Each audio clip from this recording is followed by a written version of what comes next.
Islands in the sun, islands in the fun. Welcome, welcome one and all to the land of death. Trini to the bone, Trini to the bone. When they come to Bacchanal, well, they can't beat we at Trini to the bone, Trini to the bone. Look, sweet woman parade abundantly. The brethren, they full of energy. Some people say God is a Trini. Paradise or not convincingly. God gave us a spirit fiery, but nothing in the world will bother we. But look at smart man gone with we money. We still come out and mash up the party. Sweet, sweet TNT. Oh, how I love of this country. Sweet, sweet TNT. No place in this world I'd rather be. Sweet, sweet TNT. Oh, how I love of my country. Sweet, sweet TNT. All this sugar can't be good for me. Oh, from Toko to Caroni. Oh, Marabal to San Souci. Oh, from Scarborough to Kokori. Oh, profiling on Frederick Street. Sweet, sweet TNT. Oh, how I love of this country. Sweet, sweet TNT. No place in this world I'd rather be. Sweet, sweet TNT. Oh, how I love of my country. Sweet, sweet TNT. All this sugar can't be good for me. All these years I spent abroad in the cold, longing to be home. Trini to the bone, Trini to the bone. Lord, I pray that some sweet day I will no longer have to roam. Trini to the bone, Trini to the bone. The problems we have are plain to see. We prove we could stand the scrutiny. All I know that true democracy. How we vote is not how we party. There's no place like home, some people say. Though some have to leave to make their way, but in your hands I know their destiny. To come home and big up the country. Sweet, sweet TNT. Lord, how I love of this country. Sweet, sweet TNT. No place in this world I'd rather be. Sweet TNT. Lord, how I love of my country. Sweet TNT. All this sugar can't be good for me. From Cuba to Signal Hill. I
Sponsored by Royal Castle.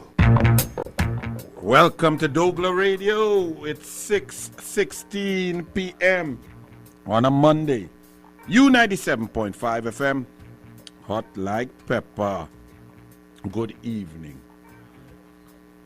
I would like to advise you, and I want you to listen carefully, because when you hear P&M people talk, they talk as if P&M owns this country, and anything P&M do is correct. I'm talking even to those who voted P&M, because if you could help me make sense of this, I am glad to hear all the time. The People's National Movement under Keith Christopher Rowley, the Permanent Secretary of the Ministry of Social Services and Social Development and Family Services, sent out a memo on December 15th that the food card, food support, food help program would be suspended. They then try to lie and say it's not suspended, it's going to investigate if man with Mercedes her card. I thought all they do that since 2015, October.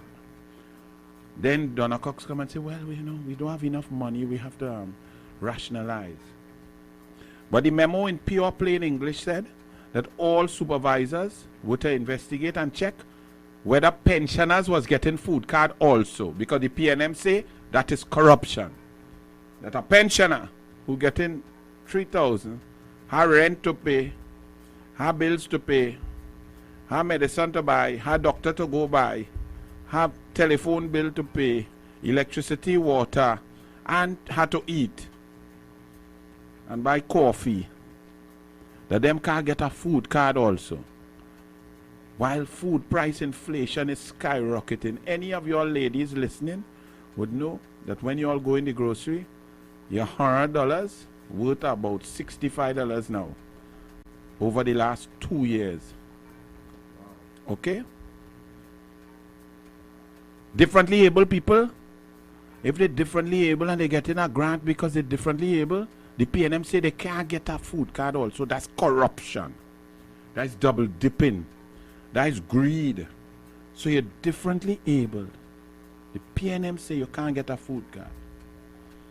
If you're unemployed and you're receiving public assistance grant and you're trying to find work, nobody ain't getting no work, no foreign direct investment, over 180,000 to 200,000 jobs lost, plus 200,000 illegal immigrants come in and taking work too.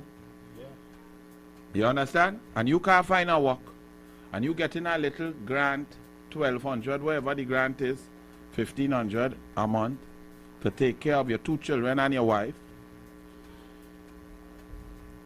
The P&M say you can't get a food card also. So you is to take your public assistance grant, take that home by your wife and your 2 children, and expect to get horn. Oh, God. Yeah, Cocky, yes or no? Yes. Cocky, you's a man on the ground, you's a real man. No money, but like goat. You lost your work, your customer making a little 3, 4, 5,000. Plus you could hustle dung. You drop down to 1,500. Wife hungry, children hungry, vexation, bills building up. And this but all they take is a boy with a walk in. So much so that man with full salary butting 3 and 4 time place. Them butting like them in the English Premiership. You understand? And man who lost their work, Lord, they can't even go and buy drinks because the public assistance grant, they can't get no food card, and alcohol gone up. That's why this guy put some pain all in the back and thing in the morning, boy. Cocky is but you get it. But really and truly, I mean, yes, man, if you're a real man and you ain't get butt in your life, either it's either you're very noticed, or your girls and them was very skillful, or you only have a set of ugly girl. You understand? Yeah, you get true. But if you like sweet man, independent man, strong-minded man, bright man, a man who could pay bills, a man who look in seat, a man who go in spa, woman who getting manicure and pedicure. Why? Again, them don't even have to go pennywise. Oh. Them could go punk foolish. They have their own money. And you ain't get but. Well, boy, either you blind, deaf, or dumb. Or your girl real skillful. And them woman skillful. You know? Don't get tired with them, you know. Yes. Oh, Lord. Now, it has some like them P&M and them like Randall Mitchell and them. Them does get bought out of necessity. When you cannot perform, that is called bought out of necessity. Lack of functioning. You know, like small pin. You know, Randall Mitchell. Imagine Brian Manning horn you. That mean you had to be... Brian Manning had to be a horn child himself. His father was one suave, good-looking dude. His mother good-looking. You ever watch Brian Manning? And he bought Randall Mitchell. What? Randall Mitchell, boy, go and take a drink, yes? Go and pay for an expensive Angostura. But back to serious business. Yes. People suffering. Yes. And let me tell you this. The P&M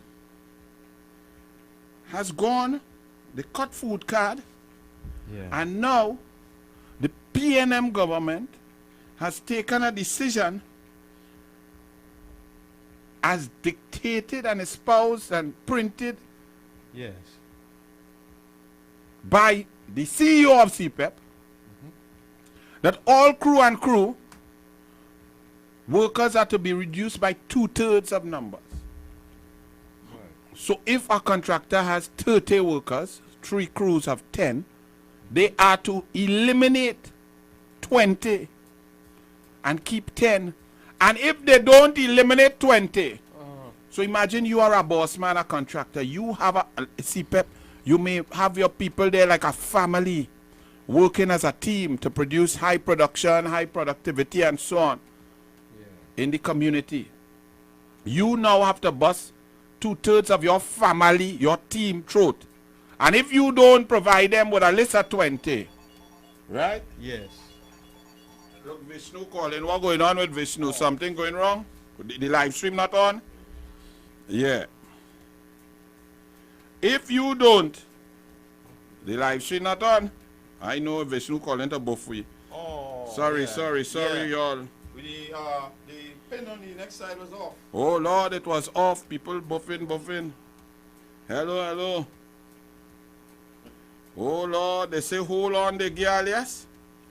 Corky, no video. Look, Azina Smith, thank you. Yes. Look, Vishnu had to save we. They were hearing you, but they were not seeing you. Lord. Hello. Let's not see me. Corky, Yes.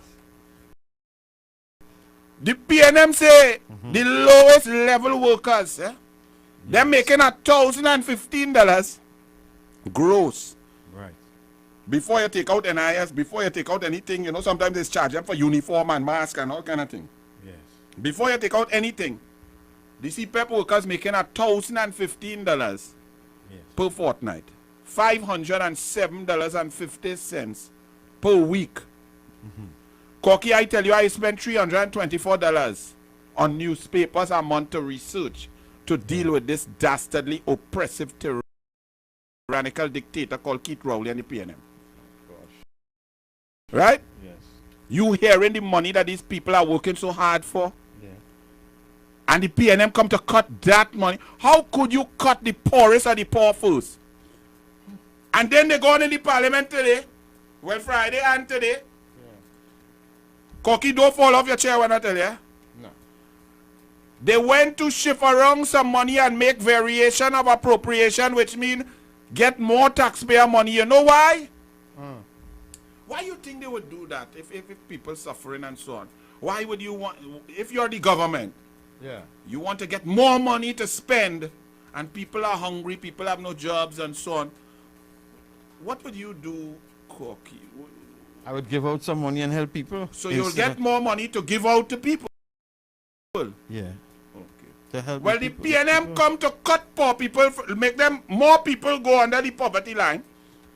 So if the poverty line had 290,000 now, the P&M just sent a few more hundred from CPEP below the poverty line. You know what they went in parliament to ask for more money for? to pay Al Rawi rent.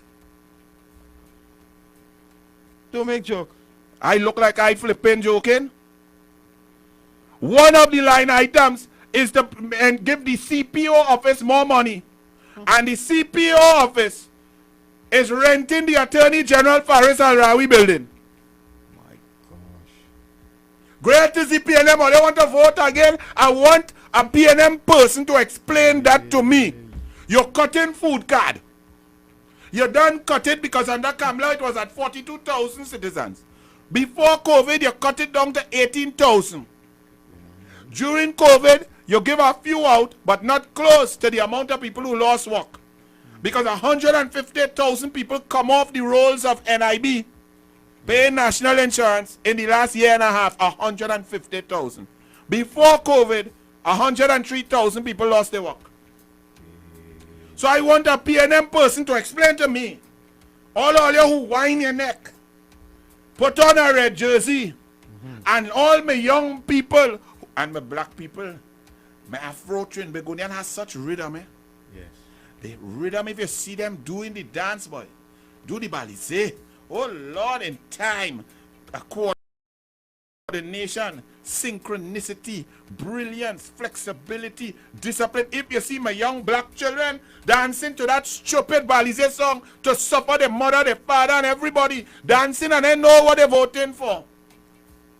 The PNM went into the parliament, bring a finance appropriation variation bill to make sure Al Rawi get the rent and to make sure some finance company, or they could take a guess which one.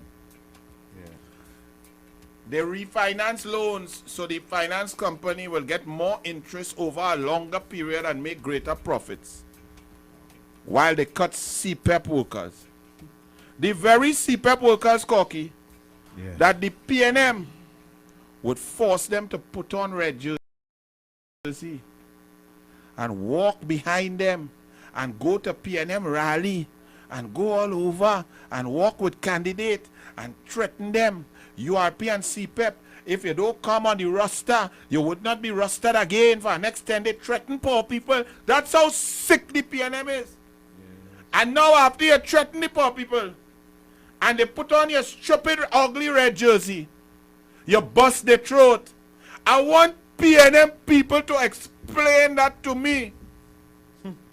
I want PNM people to explain that to me, please. I want to hear the policy. They went in the parliament to take out more of your taxpayer money to make sure Al Rawi, who get his salary, who get his perks, who get his tax off his vehicle, 3 Porsche, they went to make sure the CPO office get an increase in allocation to ensure that they could pay the rent. But they bust CPEP workers' throat. They pause and cat spraddle food school feeding program. They stop the NAMDEFCO hampers. I want some PNM person to call me and defend that, please. Don't come and tell me about how me ugly and my mouth loud and UNC nasty. Don't tell me none of that. I want you to defend the simple position of your PNM party, which is suffer the poor, fire the poor, cull the poor, get rid of the poor, pressurize the poor, eliminate the poor, stop the food cards, cut down the numbers of people getting it, tell them they're greedy, cut down all of that, and then go in the parliament and allocate money to make sure Al Rawi get his rent. Because he done pass at 3 years at 23.6 million. He in his second 23.6 million, and they give him 38 million to outfit his own building with your money. What I just call out there is enough to pay every single CPEP worker for an entire year. An entire year without cutting any of them. So all you have to do is cut Al Rawi rent. If you cut Al Rawi rent, all CPEP workers could get paid. All 500, 800, 1,000, all. So I am going to open the lines. I want a PNM to call me and explain the heart, the brilliance, the heartfelt PNM, the care, The left foot, right foot, PNM. PNM. Everybody that PNM. I want y'all to call 218-7762 and make that make sense to me. CPEP workers on the bread line. The poorest of the poor. The working poor. Total $2,030 per month gross to take care. Most of them are single mothers. To put food on the table. The food gone off the table, but they make sure Al-Rawi golden table continues. I want you all to make that make sense. Good evening. Hello. Regarding the collapse of the Mosquito Creek, it went from Mosquito Creek. All right, wait. All you don't go wild now. If I'm talking one thing, let me deal with that. I ain't reached there yet. But I can say something else before you go? Eh? I can say something before you go? No, you spoil it. Call me back. Bye-bye. All you must have some discipline. I take a whole thing to develop, a whole story. You come to tell me about Mosquito Creek. I look like I have up. Dead, kill them dead. What you want me to do? It's PNMs. Mosquito Creek. I talking first and foremost about poor people getting fire. Yes. People suffering. For the last 8 days, people attack the Miss World and say how she embarrassed the country, how she lie about poverty, how she do this and she do that. Yes. When she underestimate the poverty, and the PNM is making the poverty even higher by throwing another few hundred workers, if not thousands, Yes. on the bread line from CPEP. Good talk. Good talk. They cutting from the bottom to ensure money stay on top. You ever hear about that? But Rowley told them that on CNC3. He going to make the rich get richer and hope it trickle down. And all you didn't, the man didn't lie. That the one time he didn't lie. That the first time he opened his mouth and he did not lie. Rowley did not lie. I want PNM. I see no PNM. Look, the line dead. What happened to all your PNM? They cut all your phone card too. Eh? All your call, man. Vantage, right? Call all your PNM and make that make sense. I want to hear it. I want somebody explain to me. Firing poor people. Taking food card from poor people. But going in the parliament to make sure we get the rent. I want to... Look. Don't make me cuss all your PNM. Call now. I really want all your call. I want you all to call and defend that. Come and explain that to me. Let me hear how the Balizés soak up in all your brain. I want to hear that. Cut CPEP, cut food grant, cut disability grant, cut autism grant, cut differently able grant for schools, cut laptops, cut baby milk, cut anything for poor people, and make sure and go and get Al-Rawi rent. Call a whole parliament, dress up in suit, to make sure that mascara wearing, makeup wearing, duncy head, lost 38 case, can't spell blanchishes, that stupid fool called Faris get him millions. I want to hear the PNM. I want to hear my black people. Tell me how you vote for that. Tell me. Because you didn't vote for Kamla because she's an Indian. But the Indian have baby milk grant. The Indian giving people black laptop. The Indian lady building school. She increased sport budget from 10 million to 140 million. She ensured that differently able her grant. They Cocky tell them turn on that now want to them. Inside of this multicultural. Eh? Them really serious? But what the hell is this going on in this place? Man blasting thing inside it. It have radio and TV. Anyway. I don't know. What I go say again? Throw me off there now. I have no idea what would possess them in a radio station, TV station, and so on, to turn up them speaker like them in a party, them on the Ocean Pelican. I want you to call PNM. Please, please, please, please. Maybe I'm talking too hard or frightened. No, let me talk so.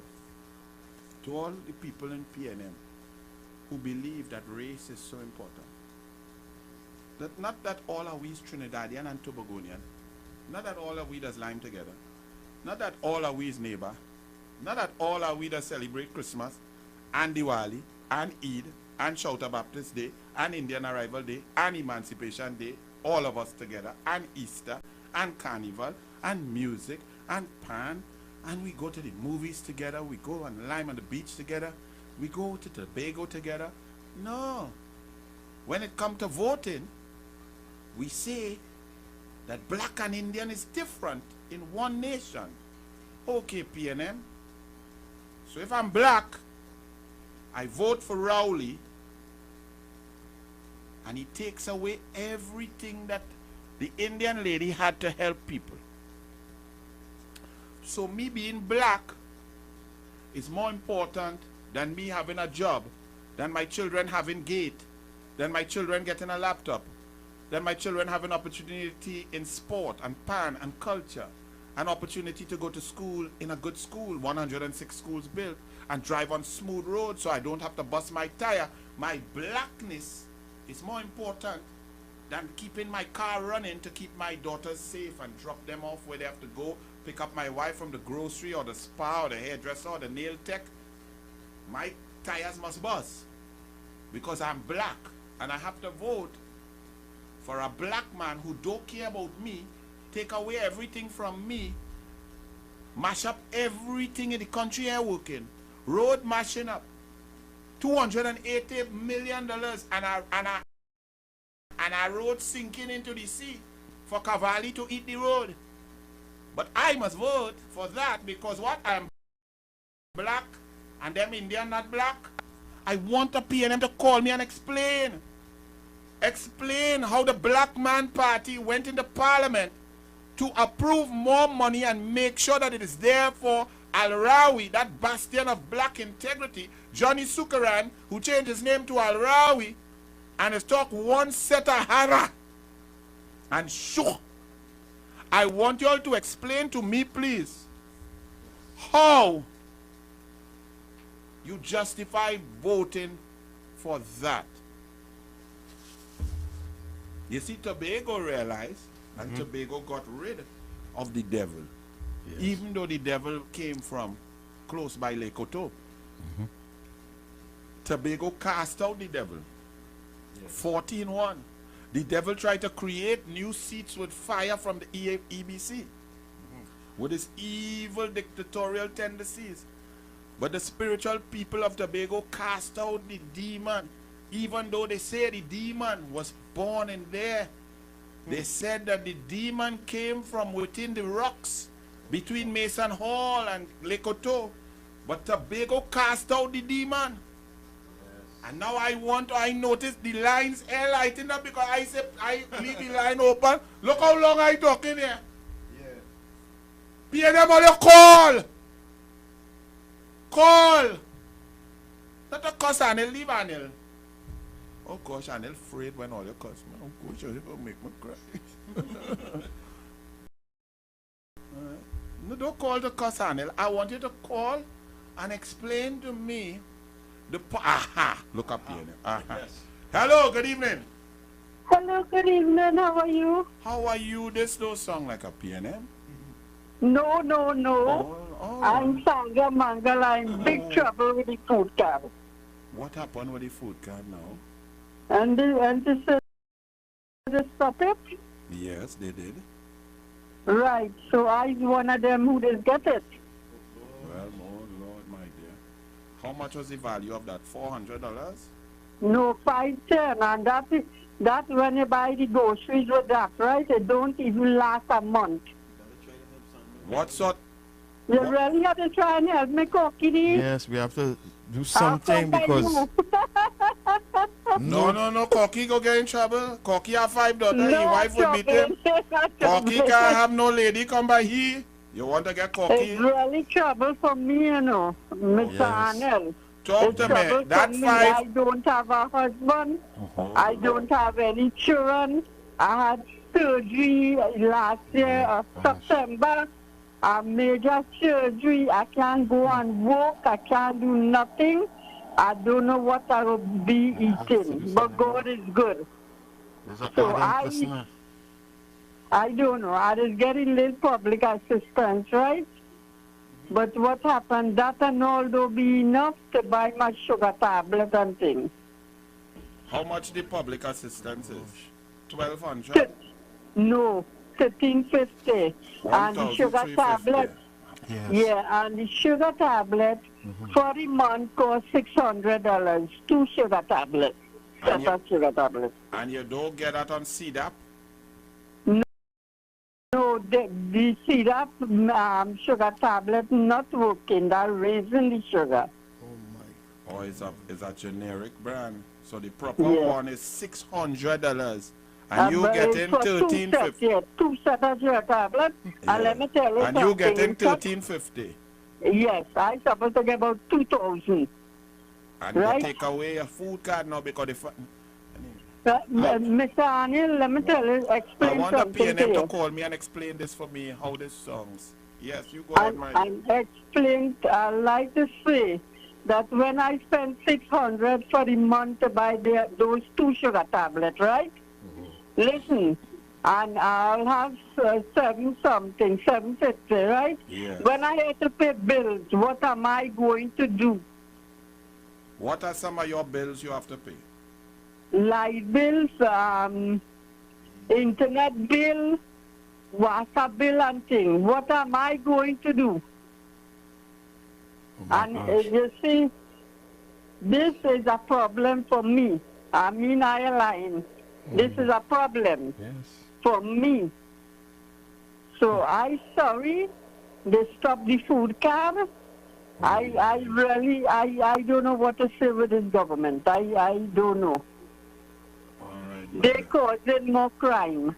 Correct. You'll see how much crime this will happen, Mr. Anil and Kokiri.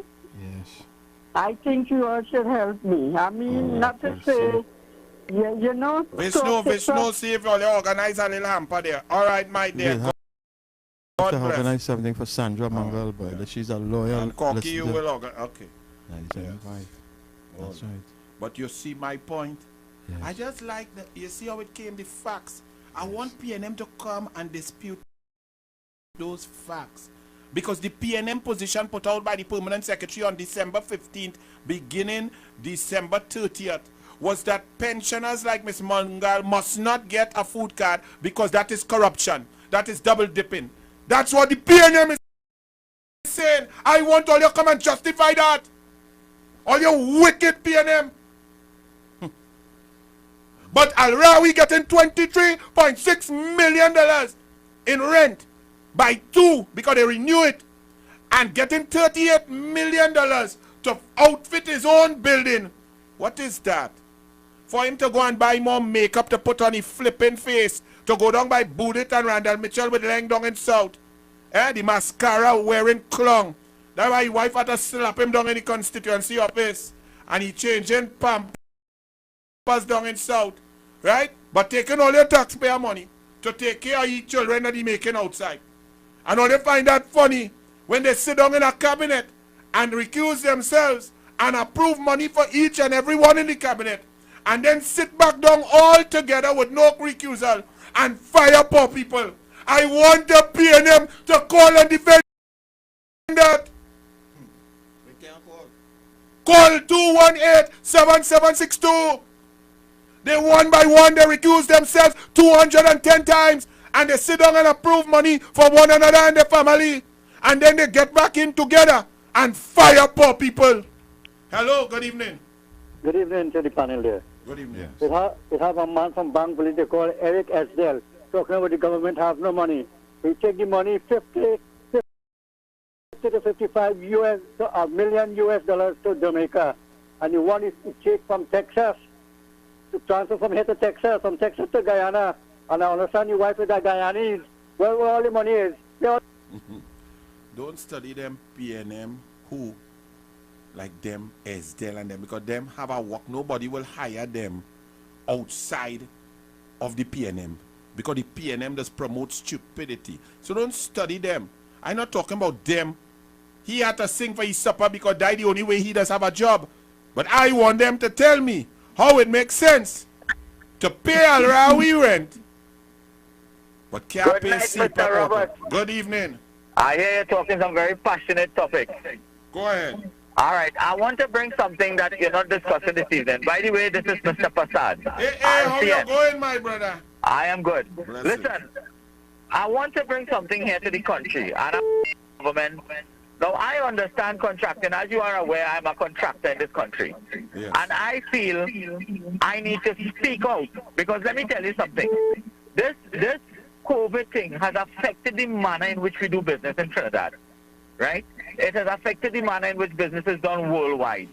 Right? We are now, as a contractor, you will understand that there are certain lines of credit, there are certain concessions that will be made with your suppliers. Now, due to COVID, a lot of things have increased, Anil. I'm sure you are aware of that. Correct. The manner in which you do business is no longer you could go to a supplier and say, guy, well, listen, you know, me and you have this great long-standing relationship. I have this contract, and, you know, I want this line of credit. Yeah. Suppliers telling you straight up, boy, there's no more. You have to pay cash. You have to pay cash on the 60 to 70%. cash of on the money. dash, you call that, yes. Right? And let me tell you, right, the cost of doing business has changed. Now, when you have the people in the different ministries telling you, well, here what's going on, you have a contract that is FIDIC red book, and the contract is binded by. Let me tell you something. This pandemic is a force measure. It is a force measure. Under the FIDIC guidelines, this is a force measure. This is an unforeseen. Now, let me tell you, if you sign a contract within FIDIC, within the pandemic, then you should have done your pricing reasonable to what exists today. But if you do your pricing prior to the advent of FIDIC, you can't, prior to the advent of the COVID. pandemic, you Correct. cannot be held responsible for the inflation cost, the price gouging, and all these different things. Now, how is a contractor supposed to survive in an environment like this? How? Correct. Let me ask you something, sir. You are a contractor and an engineer. Yes. Let's move into another topic now. Yes. The Mosquito Creek is an area that has been like that for centuries, for thousands of years. Yes. If you are going to do a project or bid on a project, take me through the scientific surveys, the engineering studies, and the solutions that you will present when bidding for a contract like that. Well, let me tell you how it works, right, Daniel? When you're doing a project of that nature, yes, the client, which is the government of Trinidad and Tobago, through the different ministries it have, will give you all the necessary data for bidding that job. They're supposed to give you the geotechnical survey, they're supposed to give you the topographical survey, which will include all the data associated with the site, right? And when you tender in a job, based on that data provided. But let me tell you something, Anil. One of the problems we face in Trinidad as a country is that the government, and this is not specific to the PLM, so I do not want to seem like I'm being unfair, right? This is something specific to tendering in Trinidad. The companies in Trinidad say in their tender clause that they don't stick to the lowest prices, but that's not true. They actually run and go to the lowest prices at 90% of the time. The lowest prices cannot do the job. It cannot execute the job, right? Maybe the guy who third or fourth, or maybe even the highest understand. So in true essence, the evaluation and the procurement process in Trinidad is flawed. It is flawed, right? The tendering process is flawed. The administration of tendering, the execution of tendering, the awarding of contracts is flawed, right? Thank you, my brother. We continue to allow these things to happen. Exactly, and we have to fix that. God bless. That's it. Thank you, and be safe. Right, I appreciate you giving me the time on your program to talk about this, but I'll tell you something. I need you to look into that carefully, because contracting and the FIDIC Red Book contracts and all these different contracts because costs have gone up. Yes, and the global pandemic has increased transportation costs globally by about 300 to 800%. A container gone up from 3,000 US to 28,000 US. The typical container for $2,800 has now gone to 18,200 US. And you can't even get US now. That's and businessmen have to go and buy US at all kind of $8 and all kind of things. So what is the sense, right? What is the sense? The government is bringing all these different processes and all these different bills to Parliament, right? Just to have word on paper and not actually executing the requirement of the bill. Correct. It does not make sense, Anil. Thank you, my brother. Let me tell you something. Our government of the day, okay, let me look at the states. Let me look at Canada, for example. The European nations, they're helping contractors to remain alive. They're helping contractors to understand the constraints and the restraints that is affecting the contract. Because in the end of the day, every contractor is in the business of making money, Anil. Nobody wants to lose money. And the government's supposed to support that venture. Right? Correct. Thank you, my brother. Right, so thank you very much. I wish you a safe knighthood. Yes. And thanks again. Thank you very much. All right, that's the boss man there. And he makes some very valid points. And then you see, now you understand why procurement legislation was very important. Kamla Prasad Bisesa brought it to the Parliament. The PNM throughout since 2008, they tried to cat's paddle from white paper to green paper, back to white paper, then to get called a heart to comment on it.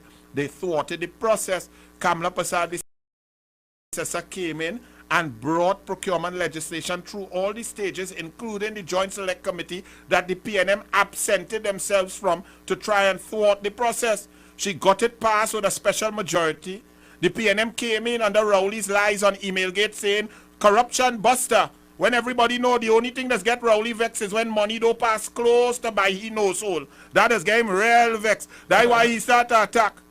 He start to attack the called the Hart and Manning and so on. What you thought it was? Because of, oh, he was such a corruption buster?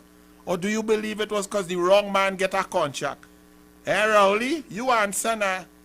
And furthermore, they come now and they water down and they got the procurement legislation. 6.5 years later, still no procurement legislation. You know the regulator that is appointed, getting salary about 3 years now. No work to do, no power to do nothing. You know in today's newspaper, them sending out a tender for janitorial services of the office of the procurement regulator. So them going and clean our office, but them have no work to do.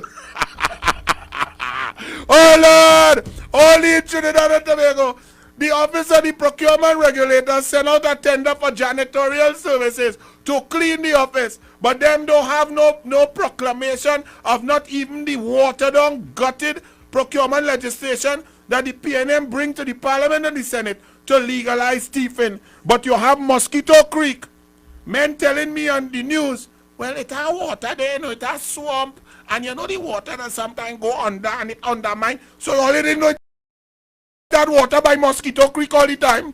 Good evening. Good afternoon. Good inside. Good evening, brother. Them didn't know it had swamp and water by the Mosquito Creek. But listen to this. Oh, God. Procurement collapse, and so the Mosquito Creek highway collapsed too. So everything collapsed. The contract with the building in by the hospital, the central building, that collapsed too. The police service collapsed too. What again collapsed? But the sewer system collapsing all over the country. The only thing I collapsed yet, because something holding it up is the PNM. I want to talk about CPEP. You remember there was a statement that the vaccine vagrant, A.K. Paninian man, said CPEP is important as scholarship winners. So that means CPEP has to stay. And how will he make it relevant? You remember a lady quite up in northeast Trinidad, Sandy Grandi Toko, saying nothing for the yellow jersey? You remember that? Correct. Jennings Smith. This is how they're going to trim it. All the yellow jerseys who might have been getting CPEP contract will not get it. And they're going to align the contractors for CPEP, and the means test going to be a Balize card, how much you contributing to the building of the Balize house, etc., etc. So they're going to align it straight, direct to a Balize card. Go and have a nice night. Have a good evening. 218-7762. I can't get a PNM to call to explain to me how it is justified to fire the poorest people, fire CPEP workers in a cost-cutting exercise, stop food cards for the poorest people, for pensioners differently abled and those on public assistance, while going to the parliament to vary appropriation to ensure that the CPO have money to pay Al-Rawi rent. Please explain to me, anybody in the PNM, anybody else could call, because I get the PNM about 20 minutes, like them don't want to call. Like they must be cut all the phone card, they just get them PNM callers to call and carry on. Look, we have a PNM. Yeah. Hello, good evening. Hi, Anil. Oh Lord, this is not a PNM. Good evening. Not definitely not a PNM caller. It is definitely not. Good night, Mr. Corky, and to everybody out there. Oh, hey, Santa Cruz. A lady now message on the Facebook. She asking if Corky's single, boy. Yes. What going on there? You saw it? If Corky's single. Corky is taken. He have wife and 5 daughters. Corky has enough expenses. No comments. Anil, No comments. To mind 5 daughters. But I'm telling you that. Yeah, no man, it's easy, you know. And imagine if you lost your work. Yes, exactly. Anil, let me tell you something, eh? You see this PNM government, and some words I want to use, but it's not radio friendly, okay? So I'll say they are evil. Anil, let me tell you something. In 2008, Patrick Manning stopped the NIS automatic increase. Several letters I wrote that man on behalf of pension of beneficiaries, right?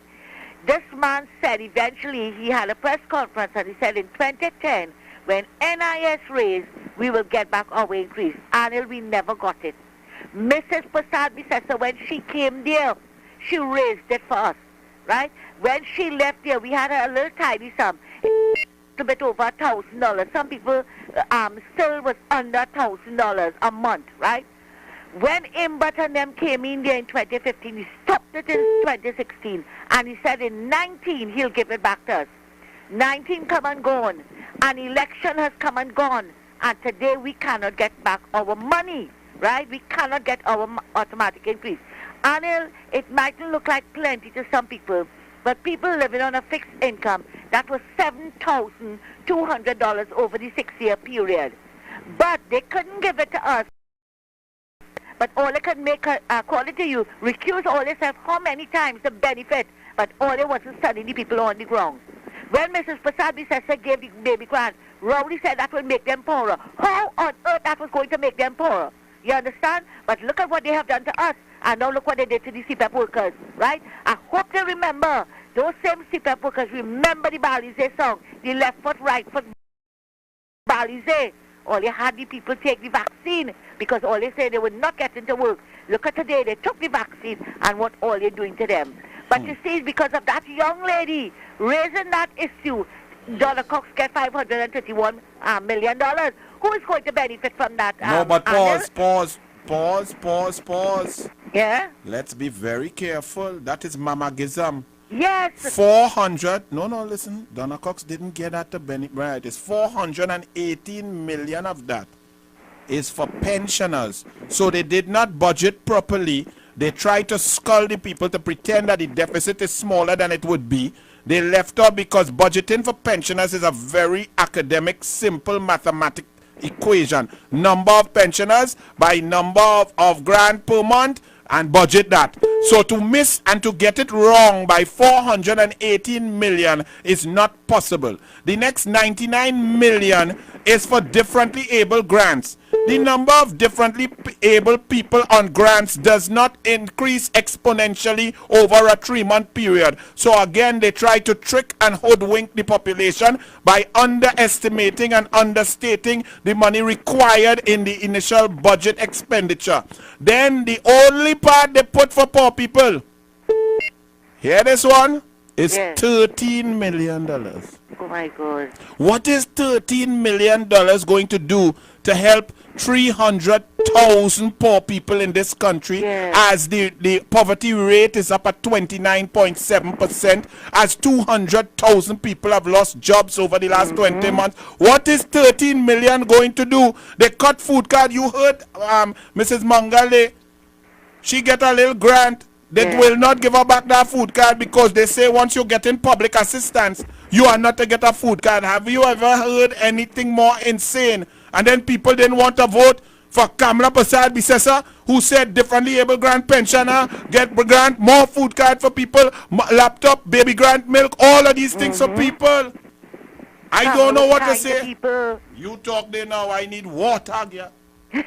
I want to drink my water and mind my business. To people, Anil, but they didn't appreciate what they had.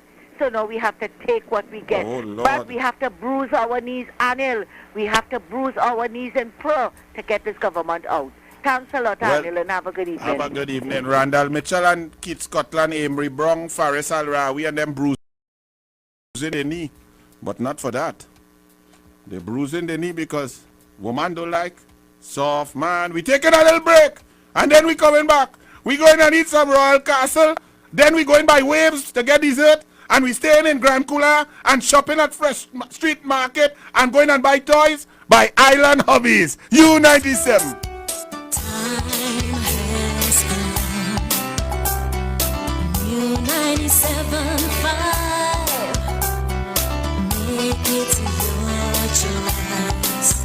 Something for everyone. 975 FM. Music for you. It's all about you. U97.5 FM, hot like pepper, multicultural radio. Power to the listeners. What goes in is a local something that makes it all taste better. It's the flavor of our culture. Come from here, come from there, and everywhere. It's the special flavor that's made us savor at the Royal Castle. Oh, down the Royal Castle. Royal Castle. Flavor to the bone. Royal Castle. Taste the very own. Royal Castle is the local something that makes it all taste better. Taste the unique flavor of our culture at Royal Castle. Fresh Street Market, your neighborhood supermarket. Number 3 Andrew Lane, corner Churchill Roosevelt Highway and Andrew Lane, Derby, Mosquito. Opening hours. Saturday 7:30 a.m. to 7:30 p.m. Sundays 8 a.m. to 6:30 p.m. When you think about fresh produce and good quality food, come to Fresh Street Market, your neighborhood supermarket. Number 3 Andrew Lane, corner Churchill Roosevelt Highway and Andrew Lane, Derby, Mosquito. Island Hobbies, Ryson Road, Port of Spain, has the largest variety of toys in the Caribbean and South America. No one can beat our prices. If you see it cheaper anywhere else, prove it and we will beat it. Island Hobbies, Ryson Road, Port of Spain. Come to the Waves Restaurant and Bar, Grafton Beach, Black Rock, Tobago. Great ambience, fantastic prices, all COVID protocols observed. Full premium bar available. Call Waves at 731-4646 to make your reservation. Come dine with the Waves Restaurant and Bar, Grafton Beach, Black Rock, Tobago. You must be vaccinated to dine in. Me, I don't watch people, man. Are you ready for On the Road This Carnival 2022 with U975 and MCTV? U975 FM Hot Like Pepper Radio and MCTV present On the Road 2022. this carnival as we take to various bars every Friday until carnival. Come and meet our on-air DJs, presenters, and enjoy live soca and chatty performances. Keep listening to U975 and viewing MCTV for our weekly listing of the bars in your area. All COVID protocols are observed and adhered to. On the Road 2022 with U975 and MCTV coming to a bar near you. I don't watch people, man. The local Palooza show and countdown. Now showing on MCTV. Hosted by TNT's rock ambassador, Bees Hi-Fi, the metal merchant. See and hear all your favorite local rock bands. Keep it rock alive. Rhythms Communications Network. Local Palooza show and countdown on MCTV. The local Palooza show and countdown. Now showing on MCTV. Douglar Radio is now on U97.5 FM Hot Like Pepper Multicultural Radio, Monday to Friday, 6:15 p.m. to 9 p.m. with Anil Roberts. Bringing you the facts on politics and up-to-date information. Also taking your calls on 218-7762. Douglar Radio on U97.5 FM Hot Like Pepper Multicultural Radio, 6:15 p.m. to 9 p.m. Monday to Friday. Get ready for the revolution. What you say? Sponsored by Royal Castle.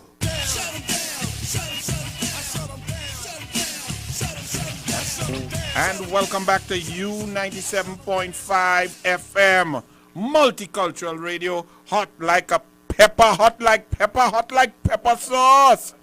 And you're on Douglar Radio right now, 218-7762. And remember, we're going to cut across to the UNC Monday Night Virtual for some heavy hitters later. You have the Lion roaring out of Orapooch East.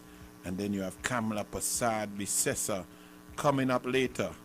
But for now, I still want, I don't know, let me talk soft. Could a P&M caller please call and let me know how it's okay to cut poor people's salary, put them out of work, and to go to the parliament and ask for more money for Faris Al-Rawi. Please tell me. Hello, good evening.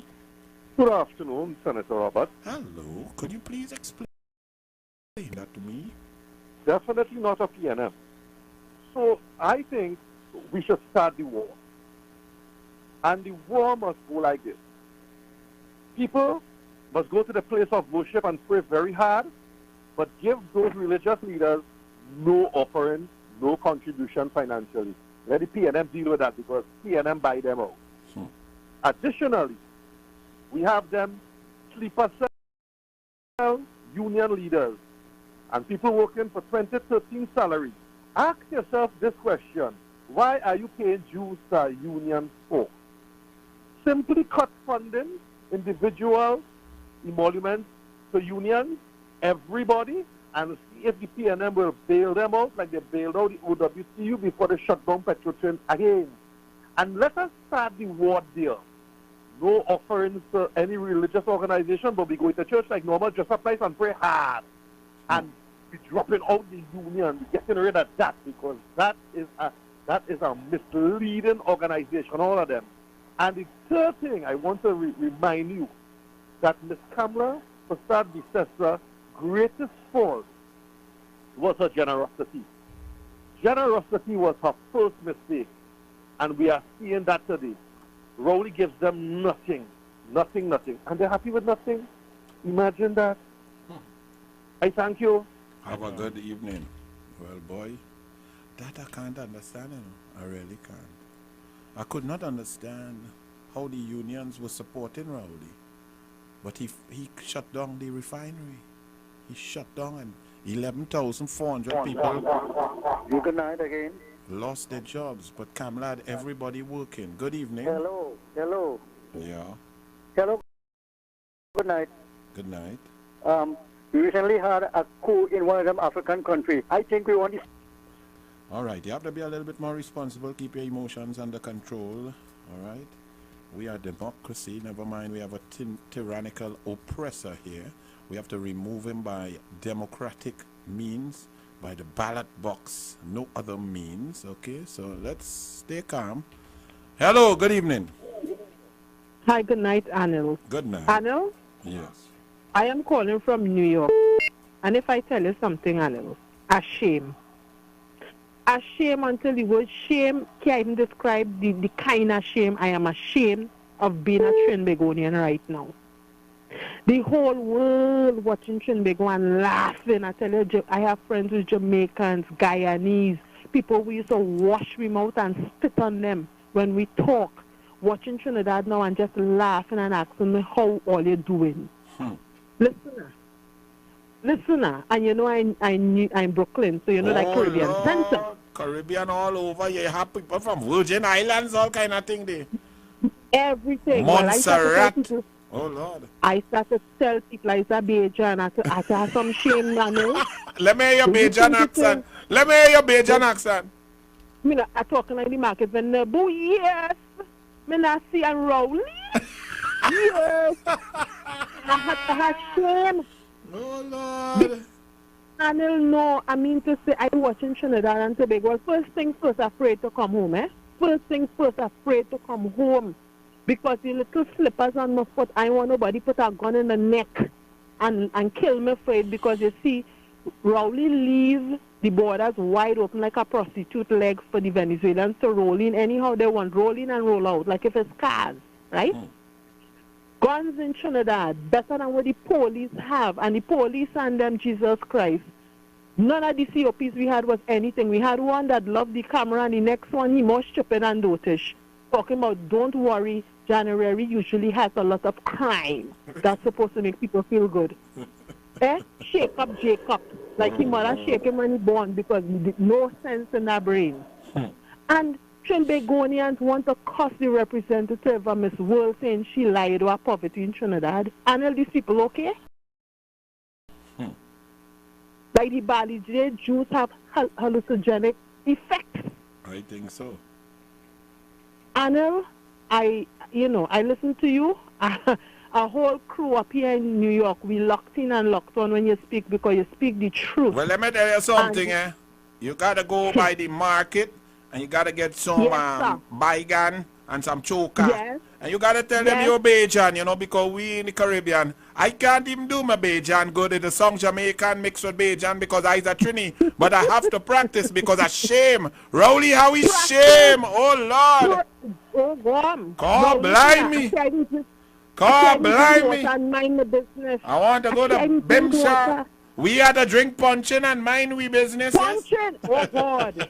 You understand anything? Baba's pure. Oh Lord. Shame. Have a good evening with shame. I sorry for all you. At least we down here, we could hide ourselves with shame. I could go and tell Corky boy a shame.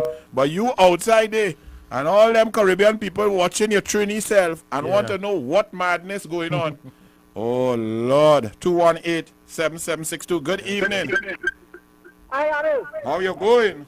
Good evening, my brother. Talk to me. And good evening to the indomitable Corky. Yes, man. Good evening. Well, this is your partner being here, right? Talk, my brother, talk. I want to ask Dr. Keith Christopher Rowley a question. Mia Motley, people were saying they had little issues with her governance. They had issues with her in her party. Is that right? You have a problem with my style of leadership, my governance, and all those MPs coming forward to me? All right. Snap election. And let me see the people want me or the people don't want me. Rowley, this nation crying out, oh God, hear what? Seek a mandate. Seek a new mandate. Call an election. See if the people want you now. Because this is ridiculous. I mean, you have potholes all over this country. You have to study which potholes to go in that won't mess up your car. Now, a second thing, I know this is close to your heart, my friend Anil. Just Friday, Trinidad and Tobago played an international friendly against Bolivia. And we lost 5-0. Well, no duh there. However, you have a minister of sports all of a sudden say, hey, oh God, them fellas right. They have no leagues playing. The fellas can't train. All right. I open up sports. But what you doing? You're making it safe zone. I mean, really? In England, the English Premier League is playing. Is there a safe zone there? No. Vaccinated, unvaccinated going. Players are going. I mean, Champa Kujo. Just that release alone today, my God, it is time that Champa say it's time to resign. You clearly, really and truly, when you said you know nothing about sports, clearly you show you know absolutely nothing. It took a former national coach called Gally Cummins to say it on national TV that he don't know what the Minister of Sports doing. Because imagine, Anil, you had fellas who had to train for an international friendly but was not allowed to go onto the ground to train because of COVID. So how they could have trained, Anil? They could have trained away in the sea? This is ridiculous. We have an under-19 World Cup going on here. Do you know that some of the men are closed off because of what? COVID. I mean, it's ridiculous. Total ridiculousness by this government. Okay. Seek a mandate. Seek a new mandate now. Call an election. And when you call an election, the United National Congress, led by Kamla, let me say also, a present good night to our leader, who celebrated 12 years today being political leader. She will return as Prime Minister and show you how to govern our country. Have a good night, my friend. Good night, good night. Thank you, well said. And we're going talking about that, the United National Congress. We're going to join the Monday Night Forum. We have to start to understand. We have to start to listen. We have to start to differentiate. Hey, we will go now. Look, it's Victor Roberts. Hey, I must go with Victor Roberts. Hey, we going to the United National Congress virtual report. Victor Roberts, let's go.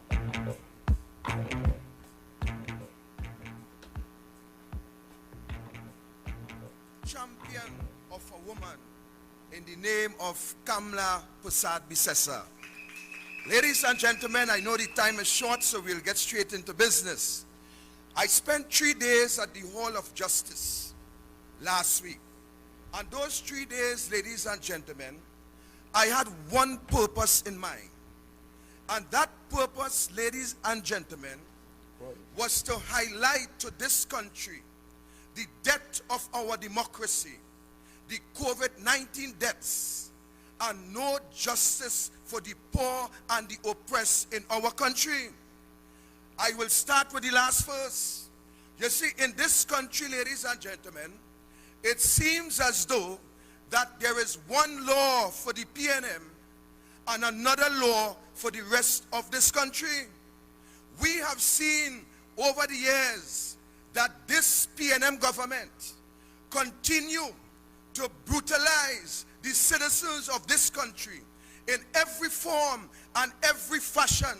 And yet, to the end of the day, when we look at the members of parliament on the PNM benches who continue to recuse themselves while they bathe themselves with millions and millions of taxpayers' money, we have seen Donna Cox reduce and mamagay us by telling us that there is investigation going on into corruption in relation to the food card.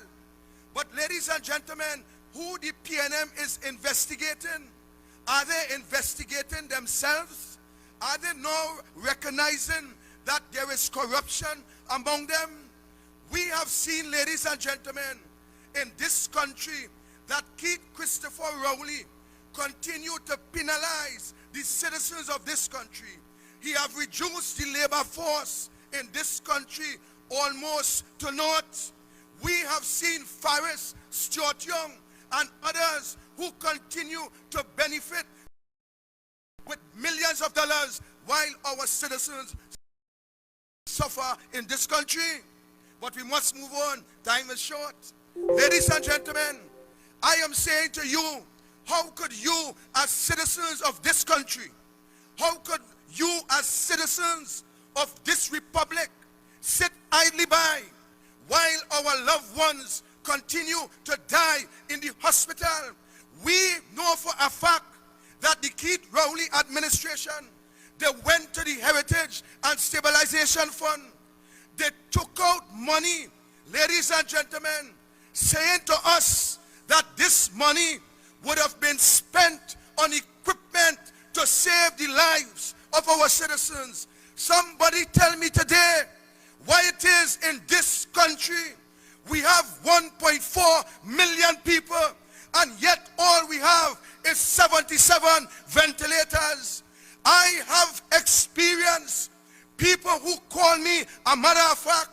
One of my wife's first cousin died last 2 weeks when she was transferred from San Fernando to Point 14. When they took her to Point 14, they said that there was no beds in the facility, so they took her next door to the step-down facility. 1 week after, when she became worse, they took her back to the facility only to say to us that she are on a ventilator, when the truth and in fact that this sister was lying in the accident and emergency department without a ventilator because and ladies and gentlemen, today his conscience continue to beat him. You know why? Because he said that when he went to Point 14, the ventilators was occupied. But because of knowing someone, they remove a gentleman off of a ventilator and put him. You know what happened? The gentleman who was removed off the ventilator, he died. It is somebody father. It was somebody brother. It is somebody husband.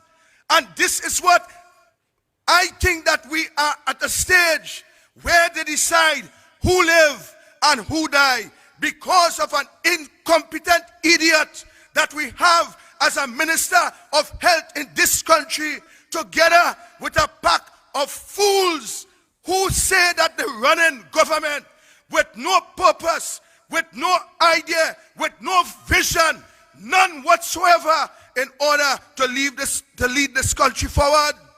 Ladies and gentlemen, as we continue, we have seen, we have witnessed the death of our democracy in this country. We have a president who is articulate in the discharging of her duty when she was a teacher, when she teach law in this country, an educated individual. We were proud to know that this individual was selected to be our president. How come today, ladies and gentlemen, that an individual with such great quality and with such great education had allowed herself to be contaminated with the political directorate, and because of her, welcome honorable leader, and because of her behavior in the president's house, today we have suffered the collapse of the Police Service Commission. Today, ladies and gentlemen, we have independent senators who no longer could bear the name of independent. These independent senators, they are also contaminated. So today, they are watchdogs in the Senate on behalf of the PNM. Every bill that this PNM government watered down from procurement straight back up, we have seen that these independent senators who ought to be checks and balance on behalf of the people in this country, we have seen that they now take a position to support the PNM. Ladies and gentlemen, we have an attorney general who bring legislation to the parliament that requires a 3/5 and 2/3 majority. And today, because of their greed and because of the leader who we consider to be a dictator, they have flouted every aspect of the Constitution, decreeing by the will of the leader on the people of this country. Tonight, ladies and gentlemen, I call on you as citizens of this great country. Let us stand together. Let us unite. And let us ensure that this PNM government call an election before 2025. We have the power. We have the voice. We have the strength. And together we can ensure that justice be served in this country, where we can save this country from this dictator, allowing the future generation to have an opportunity to become somebody in our society. Tonight, ladies and gentlemen, I plead with you, I beg you, let us unite as one unit, putting aside Indian and Creole, putting aside Indian and African, and be one people standing together to bring justice to this country, that all of us can be proud. May God bless you and may you stay safe. Thank you. People crying out for justice. Some of them crying out for freedom. Everybody crying out for democracy. Now it's time to take a stand. Yeah. Come on! Cause this is the revolution.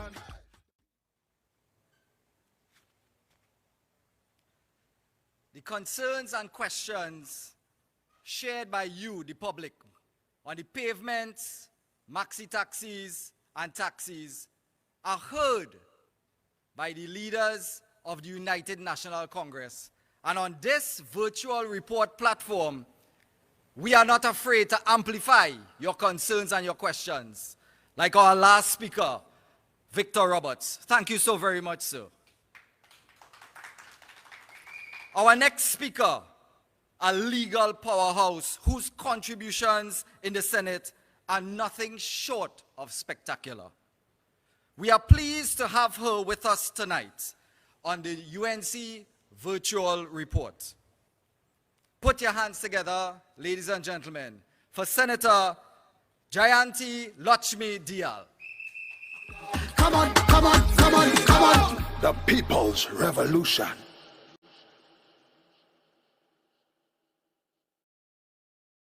The voice of the people is the voice of God. The tables are turning, your eyes are opening. Welcome to the revolution.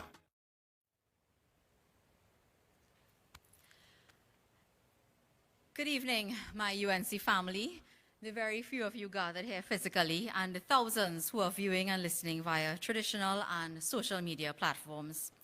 Thank you for the continued love, support, and encouragement that you extend to all of us, as together we take on the incompetent, uncaring, and dictatorial PNM administration led by Keith Rowley. I want to say a special good evening to our political leader, who continues to fearlessly champion the cause of those who are suffering because of PNM mismanagement and their focus on a select few called friends, family, and financiers. Kamla Persad-Bissessar remains the most humble and caring Prime Minister this country has ever had. Under her stewardship, we were on a path to prosperity for all and a better standard of living. But now, the majority are on a path to despair, whilst a select few continue to prosper. The vision of Kamla Persad-Bissessar and the UNC was a nation where every child would have a laptop in their school bag. Under the PNM, those same children, many of them, they do not have lunch in their school bags when they have to go to school today.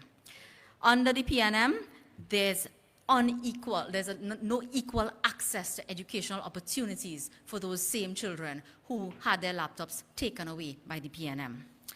Tonight, parents are finding out via WhatsApp chats and groups that the small income they were earning through CPEP is being taken away due to some unexplained policy shrouded in secrecy. You would have heard Kimraj talk about the geographical discrimination that is taking place, where you only have 12 CPEP teams in particular constituencies. Well, that number, we understand from reports today, is about to be slashed by 2/3. think about how many more people in this country are going to suffer and how many children are going to be deprived of their basic needs. My brothers and sisters, we are a nation that in 1962 and again in 1976 affirmed and recorded our core beliefs. And those beliefs were recorded in a document that is the supreme law of our land, our Constitution. That document states that this country is founded upon faith in fundamental rights and freedoms, equal and inalienable rights granted by the Creator. It states very clearly that men and institutions remain free when that freedom is founded upon respect for the rule of law. And what does all of that mean for you? It means we believe that every citizen, every institution, priest, pauper, or politician, and the politician's children must be treated equally and must be subject to the same rules and must be held to account for their actions. It means that the rights afforded to you as a citizen cannot be arbitrarily taken away without sufficient justification and without following a very specific process. Those in authority cannot simply make rules and take decisions that take away your rights. And that is why the United National Congress continues to fight against this oppressive regime. We raise issues in the parliament, we ask questions, we speak out on these various platforms like what we are doing here tonight at our press conferences, and we challenge the government whenever we see an abuse of power, and we do so through our courts. And that is where I want to focus my discussion tonight. You see, brothers and sisters, during this pandemic, we've all become familiar with the term a parallel healthcare system that we supposedly have. But what some people didn't realize is that under the PNM, you have a parallel legal system. And what the parallel legal system is that there's one law for you and one law for them. Laws are being enforced selectively in this country to achieve the desired outcome of the political directorate and interpreted in a manner that is geared towards serving the interest of very few. In the parallel legal system, a party boat can become a floating restaurant overnight if you have access to the right people. Even if the minister with the legal authority says no, someone will get it done for you. And no, brother, nobody is targeting you because of mommy's job. What you have found is that nobody's giving you a free pass because of mommy's job. And that is why we stand firm that all of these issues, whether it is a son of a politician or anybody else that breaks the law, these matters must be investigated. In the parallel legal system, if you burn tires in Barrackpore because the roads are in a deplorable state, you are deemed unpatriotic. The ministry will sit down in Port of Spain without even visiting the area and assess the value of the damage done to the road and threaten you with court action. But when a PNM stronghold, the police will stand up, watch while smoke engulfs the entire city, traffic is gridlocked for hours, and then they will help sweep up the road and the government officials will ask for patience. Now, do not get me wrong. I think residents who are protesting to highlight serious health issues in their community have every right to do so. They have been burdened by incompetent PNM representation for as far back as most of them can remember. But why the difference in the response from the police and government officials? It is because we have this parallel legal system in existence. And in that system, enforcement and the response of the government and the police is unequal and it is unfair. In that system, they use tear gas, a chemical weapon which is widely condemned internationally, even in circumstances of warfare. They use it on persons who are peacefully marching in a wide open space, but they will exercise discretion not to enforce public health regulations at the funerals of reputed gangsters and insurrectionists. The Attorney General can appear maskless with no social distancing to do some ridiculous public relations stunt, which has unfortunately become his hallmark and legacy. And the Prime Minister can admit on TV that he broke the law and laugh it off, because they can break the law and flaunt it with impunity. And nothing is done about it because they exist in the parallel legal system. But health regulations, on the other hand, are used to suppress peaceful protest. Persons standing apart on a pavement holding signs are chased by the police outside of the parliament. You see, what the government has done is they have weaponized the COVID-19 pandemic. They have done this using those public health regulations to suppress the voices that oppose them. That is their strategy. Well, I have very bad news for them because those voices are growing louder every single day, and many more are joining in that chorus, Rowley must go. It appears that the litmus test for whether or not expressing your view is in breach of the law or not is whether you are critical of the government. If you are not criticizing them or their policies, you are safe. But if you are, it's tear gas for you. The Commissioner of Police said that missiles were being thrown at his officers. Well, Commissioner, please tell me, where are the body cameras that we've been hearing about for more than a year? The cameras that officers who are purportedly in confrontation with the public are supposed to have to substantiate claims such as these. Tell us, what are the steps that officers are required to take before resorting to the use of weapons like tear gas against the public? Do you have a policy? I know that my colleague MP Rambali has written to you on this matter, and we all await your response. In this parallel legal system, they try to move a man, a brave soldier who you just heard from, and fighter for the rights of the people, Mr. Victor Roberts. They want to move him from sitting down on the stairs of the Hall of Justice while he's praying and fasting. I don't think that the TTPS and some of these officers know the difference between a public march, a procession, and a public meeting. And what is just people standing on the street with placards, which is neither of the above. There is no law that says you cannot protest. In fact, the word protest does not even feature in our law. There are laws regarding meetings and processions, and permission is needed, and in certain circumstances, the commissioner has to be informed for certain activities. But based on my own interaction with police officers outside the parliament, they don't seem to know that, or they choose not to know it, or they are instructed not to know it, and they conveniently do not know the difference and what is required and what is permitted and what is not. So another one of our very brave activists, Ms. Marsha Walker, has filed a claim asking the court to interpret the relevant sections of the law to determine if a one-man silent protest requires permission. Because you see, if they are not clear about the law, and the citizens are not clear about the law, this is why they can write roughshod over your rights and freedoms. So we will go to the court, and we will seek an interpretation, and we will seek clarity on those matters. I understand that letters were written and so on, but the TTPS, they obfuscate and avoid and pussyfoot and never really answer the question. But that uncertainty cannot persist, because we cannot live in a country where laws are enforced based on who it is today and who it is tomorrow. So I congratulate Ms. Walker on taking up this fight, and I look forward to more battles in the courtroom against Alwari and his team that seem determined to do damage to our image as a democratic state where the rights and freedoms of individuals are preserved and upheld. The selective enforcement of law and the interpreting of laws for political gain and advantage is one of the ways that dictators rise to power and maintain their power. Prime ministers do not condone such actions. Supreme commanders are the ones who embark upon those types of actions. And that is what I think we are aiming towards here in this country. We will move from having a democratically elected prime minister to having a supreme commander if things continue to go the way that they are going. A prime minister, a real prime minister, will take action to uphold the law, to ensure that he and his cabinet set the tone and lead by example, especially in challenging times where everyone is being called upon to make sacrifices. Instead, he's boasting about breaking the law on TV. What kind of example are you setting? Again, they have weaponized this COVID pandemic, because for a whole year, they used COVID and public health concerns to prevent the people from Debe South from having their election and having representatives elected to air their concerns and to highlight their issues.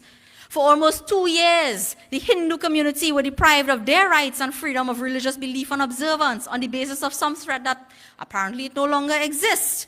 The numbers are higher than ever, experts talking about the new variants being more transmissible, and all of a sudden restrictions can be lifted when they are hauled before the court and asked to account and justify their actions. Well, ask yourselves tonight why that is so. Did they have an attack of conscience? I highly doubt. Or did they realize that they cannot answer to the courts for their baseless and unjustifiable actions? Or does it come back down to more cheap public relations? You see, for instance, July of 2021, a litigant challenged the ban on open pyre cremations, and the state has resisted it at every turn. The case has been trudging along in the courts. As you know, litigation is a long process. And then suddenly, when heat in the form of the Ocean Pelican fiasco landed on them like a ton of bricks, Alwari started having consultation and hugging up and taking out pictures and, of course, praised himself for resolving this matter. The first try he had was with the fireworks, because after about 6 years, I think his dog developed suddenly sensitive hearing, and I heard Saddam say he drafted the bill in his sleep.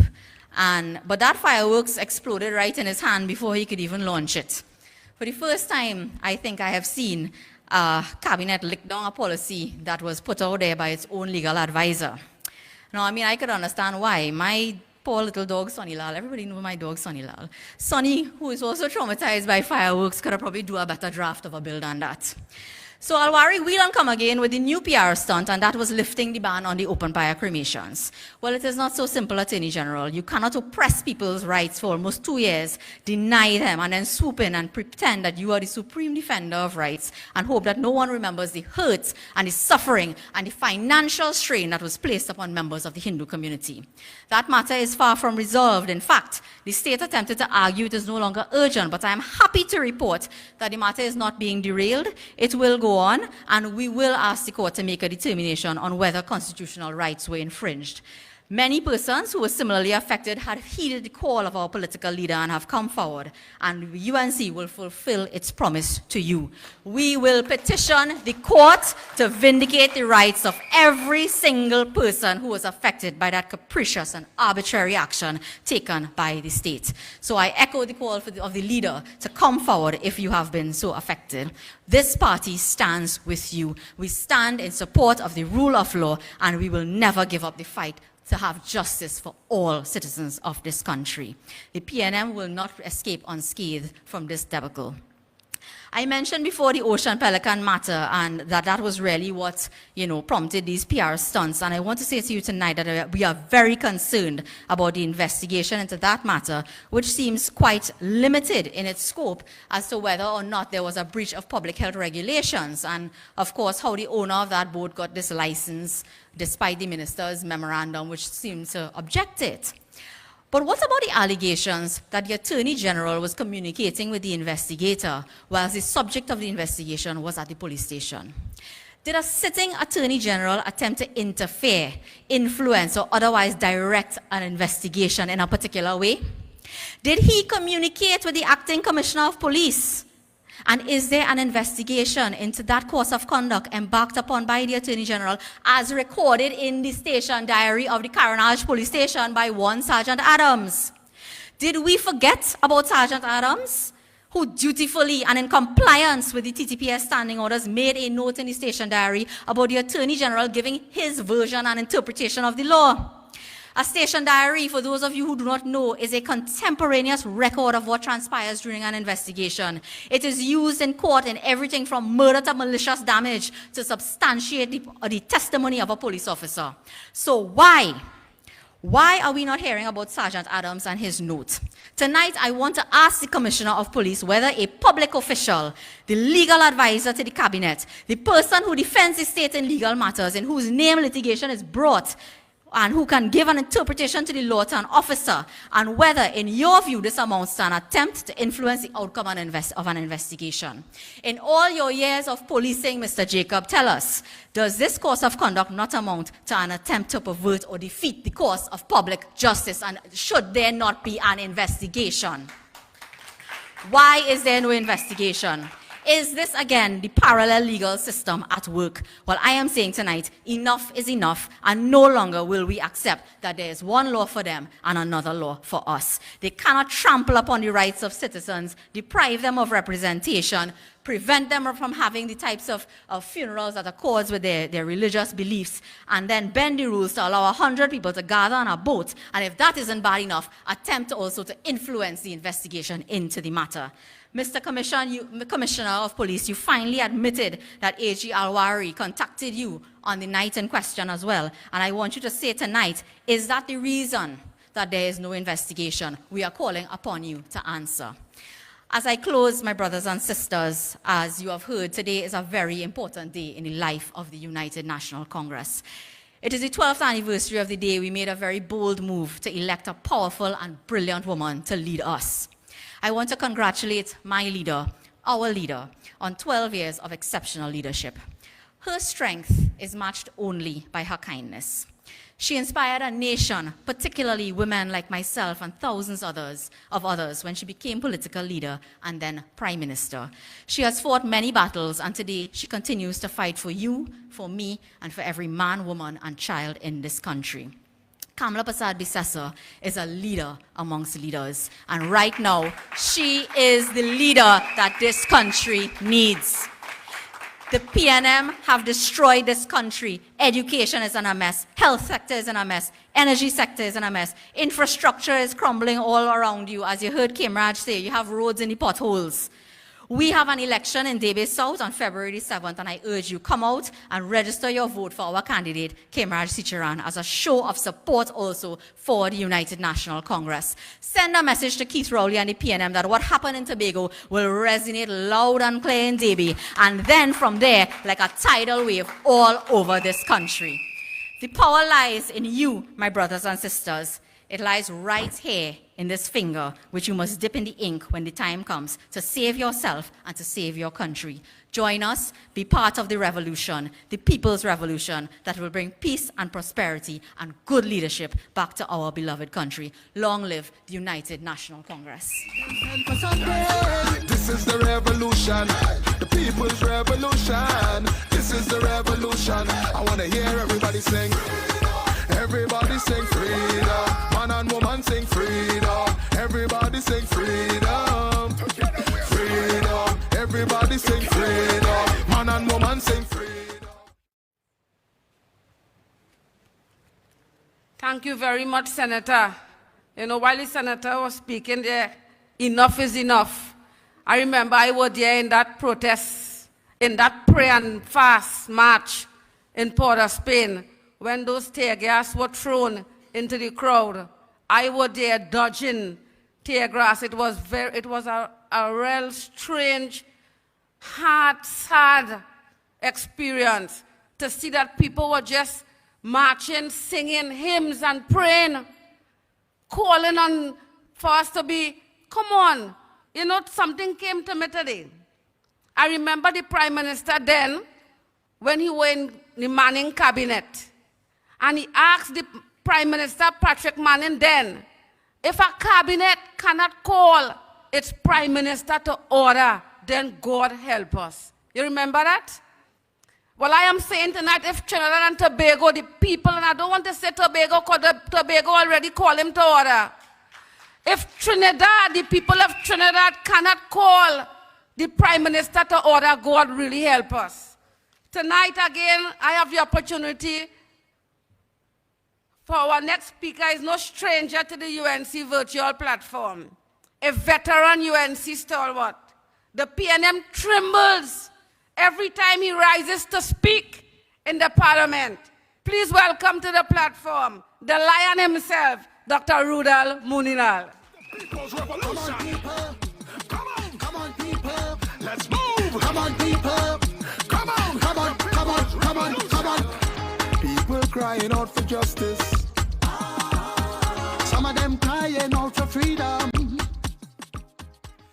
Thank you very much, Sister Smalley, for the very kind introduction.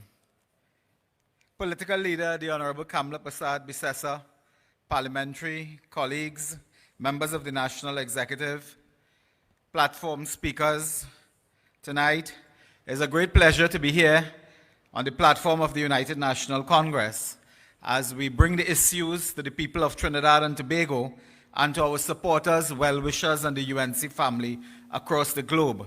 Pleasant good night to our folks in Canada, in New York, in Miami, and elsewhere who are listening in to this broadcast now on various social media platforms.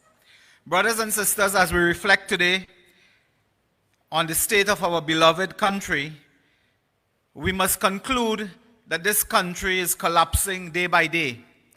The very institutions that our founding fathers and the Constitution established to protect us are failing under the weight of corruption of the PNM and Keith Rowley. Absolutely nothing seems to be working. Having suffered a humiliating defeat in early December in his backyard, Rowley has responded with contempt for the people of Trinidad. He has responded with hate, with vengeance. They are moving helter-skelter, the wheels are coming off. Today, we heard the very tragic news that they intend to take away the livelihood. They intend to take bread from the table of 6,000 CPEP workers.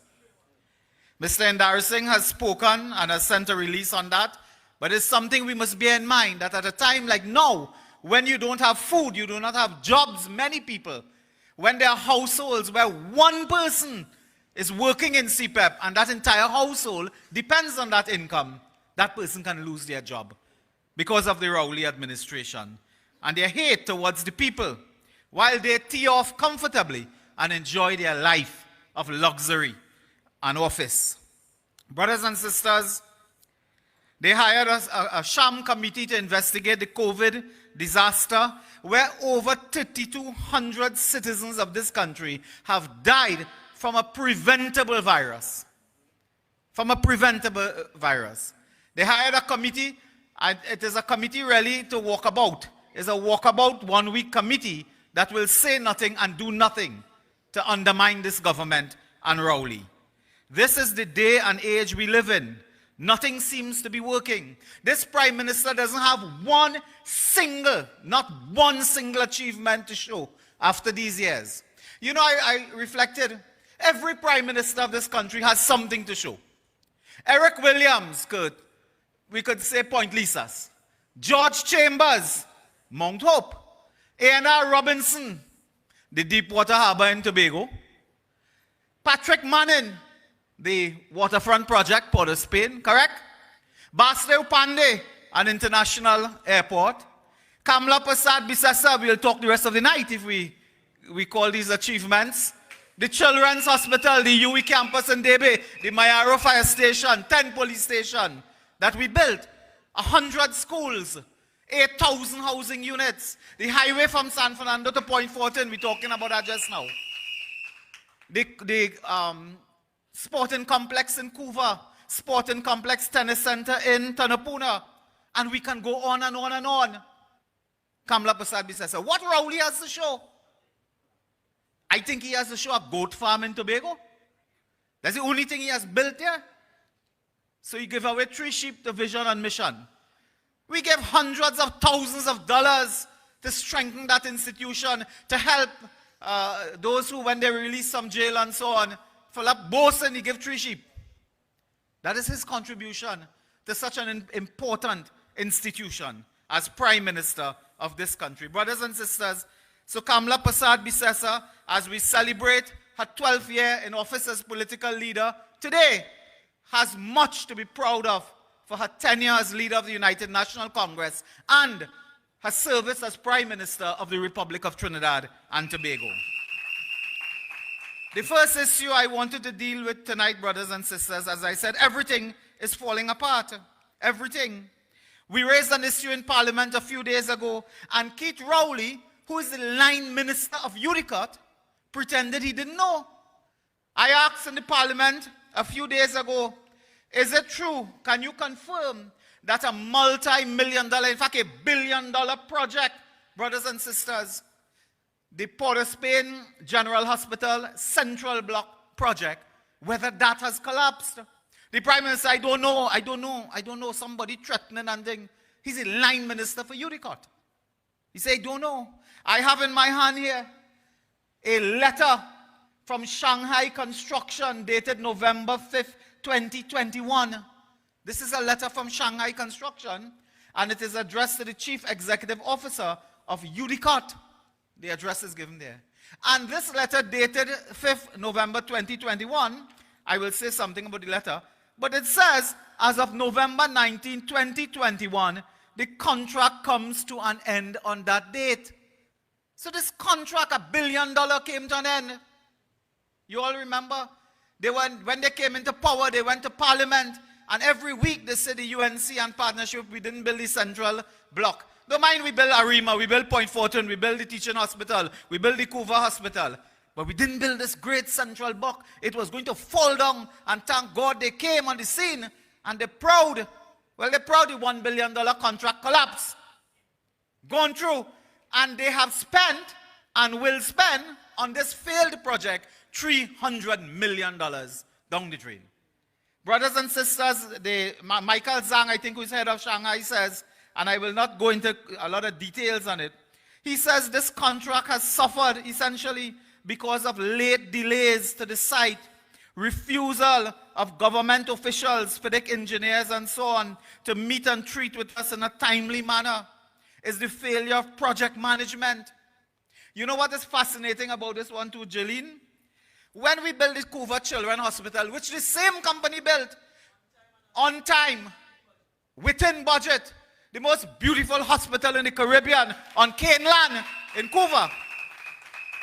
The same company, that company was in charge of what you call the subcontractors. They do their work, they deal with everything, government to government. The complaint here is this government organized the business in a way for a new local subcontractor to get into that project.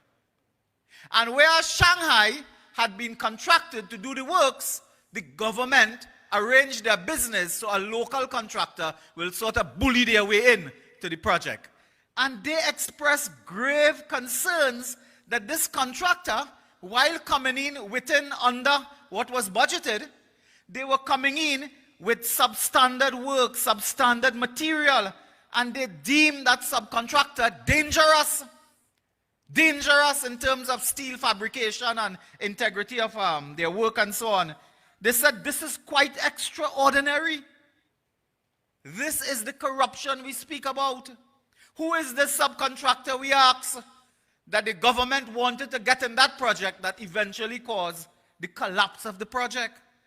$300 million gone. Proud Central Block Port of Spain. And here he says, unfortunately, as of now, this project becomes a mission impossible at this moment. That is governance, PNM style. So we call upon the government now to tell us the name of the contractor. Was it anybody related? These people have wife and husband and child and everybody inside now. Was it anybody wife in a project management company that you wanted to get inside here? And Shanghai objected to that. And you delayed and frustrated the contract. And when you raise this, they say, COVID stopped everything. You know, COVID stopped everything according to them. The people were ready to work. They were on site to work. They say in this letter something that should have took 19 days, took 165 days. Because, of course, they were waiting to get their contractors inside. So, brothers and sisters, you will hear much more about this failed project. And I remind you, every large-scale project they have embarked upon has collapsed. Remember Sandals? Well, that was a scandal. That gone. Lauren Manatee gas agreement, gone through. Chinese construction for house, gone through. Port of Spain Central Block, collapse. And now we come to the next one I wanted to talk to you about in my remaining time here, brothers and sisters. And that speaks to, I don't know if you call it the show of peace or the show of pieces. Is it the Mosquito Creek or the Mosquito Crack? Brothers and sisters, in the last few hours, we have seen these dramatic pictures and video on social media, on the national television. Some of it you will see now on your screens, in which we have seen the collapse of what is called Package 5A, when things fall apart. This is a saga of corruption and negligence deserving a full commission of inquiry. I have in my hand here the contract document, the initial contract document.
instruction that you can't do that.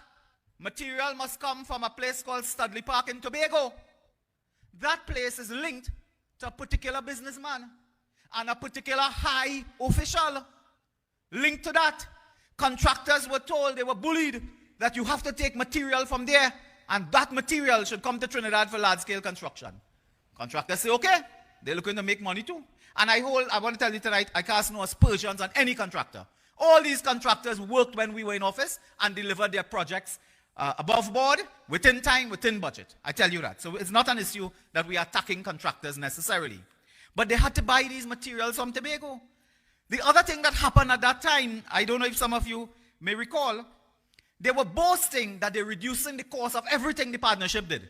So if it was Point Fortin Hospital, if it was the Mayaro Fire Station, if it was the Arima Hospital, anywhere, they would say, look, the UNC was doing this for $100.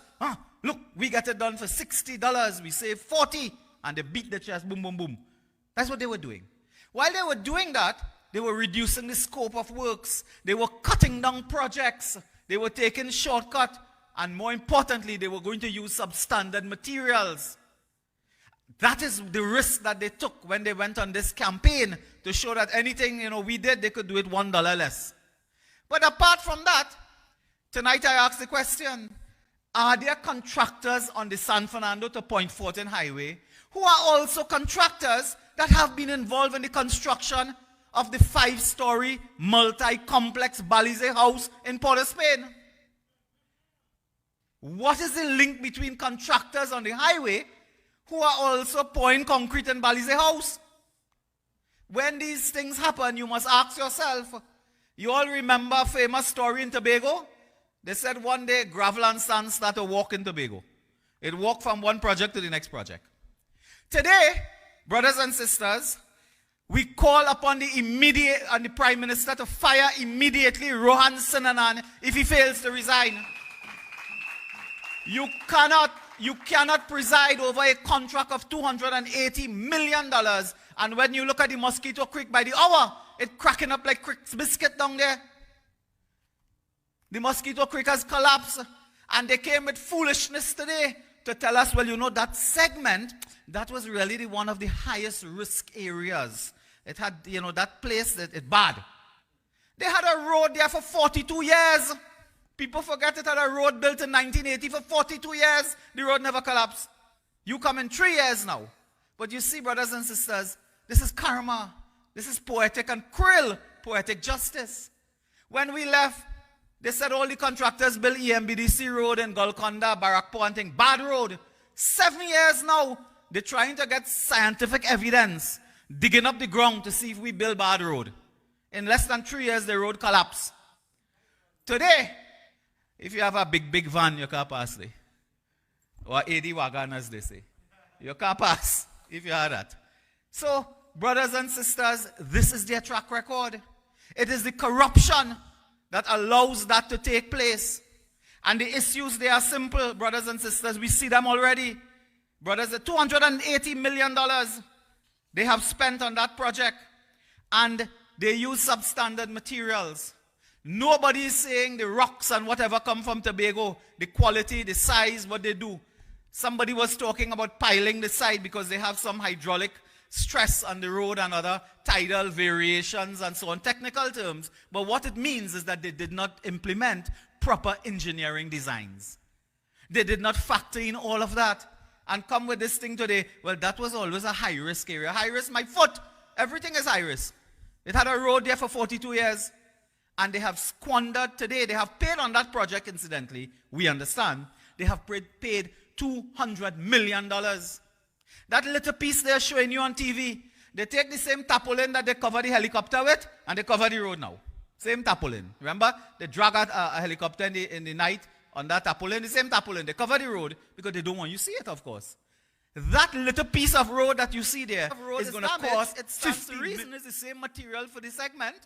The entire segment, package 5A, gone. Who is responsible? Rowley, what do you say? Rohan Sinanan, talking all these years about our term of office. We built a children's hospital on cane land. They were doing rattooning there and put the planting cane every year.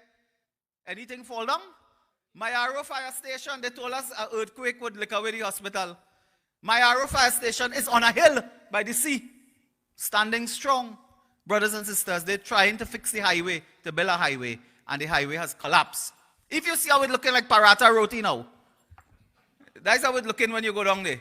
Brothers and sisters, we must tell Rowley enough is enough of this nonsense and call Rohanson and to account for this and to explain any connection to Balize House and any set of contractors down there and why it is they're using styrofoam. Imagine they're building a road with styrofoam. I thought that was to make bed or something like that. That is what they're using for the road. So brothers and sisters, I just want to move on to a couple issues in closing and to put this issue squarely to you that someone has to be held accountable. You cannot spend $200 million. 50 million now will go to fix something small with the chances that that entire infamous package 5A has indeed collapsed under this government. And we built a road from Mrs. Basad Bisesa open highway all over this country. All you wake up anytime and see 1 inch of the highway fall down? Never. We built roads. I remember Manzanilla stretch. We fixed that overnight. The highway from San Fernando to Debe, we cut the ribbon, opened that. Any piece of highway fall apart? That is essentially through Caneland as well. The part from Otahiti to Labre, we opened that too. We gave them a little piece of highway to finish, and look what they did with it, brothers and sisters. And it is a shame that at a time like this, when you don't have money for anything you claim, that you squander $200 million. $200 million. Brothers and sisters, you will hear more, of course, about this project in the coming days. I will just close in the minute or two I have left to indicate that the Ministry of Works is now a runaway train. There is no captain, pilot, nothing at the Ministry of Works. They have embarked on construction at the interchange in Makoya, for an interchange there. They haven't consulted with the residents, the community. You know what they're doing now? They're going and telling people, okay, you have to get out of here, we need your land. That is another flashpoint for conflict. Engage the residents. Sister Khadija Amin has issued a statement on this as well. I think it's in her constituency. The government of Trinidad and Tobago now shows contempt for the people of Trinidad and Tobago. And the Makoya interchange is one such matter. While all of this is happening, they build in Balize House and nobody asking who paying for a 5-story building. A political party is essentially a voluntary organization. A political party is not NLCB. You raise money by membership dues and donation and so on. You know, it's a 5-story complex in Port of Spain. Glass and steel they're building. Contractors known throughout the country pouring concrete there. Yesterday in the papers, I think they put out magazine to celebrate. Who pays for that? But I'll tell you, they pay for that because they put substandard material to build the highway in Mosquito Creek. That's how you pay for that. So you take X amount of money, cut it down, put substandard material, mash up the highway, and you take the excess money and you get for Balize House. That is what they may be well involved in. And therefore an inquiry will show us that. So brothers and sisters, those are some of the points I wanted to leave with you tonight. To wish you strength at this time. It is not too late to wish you as happy a new year as we could, but also most importantly, a very safe period during this very desperate and horrible period in our political history, at least when this country is falling by the day. But the good news is the next speaker is here. Thank you. Come on, people. Come on, come on, come on, come on. The People's Revolution. For Sunday. This is the revolution, the people's revolution. This is the revolution. I want to hear everybody sing. Everybody sing freedom. Man and woman sing freedom. Everybody sing freedom. The voice of the people is the voice of God.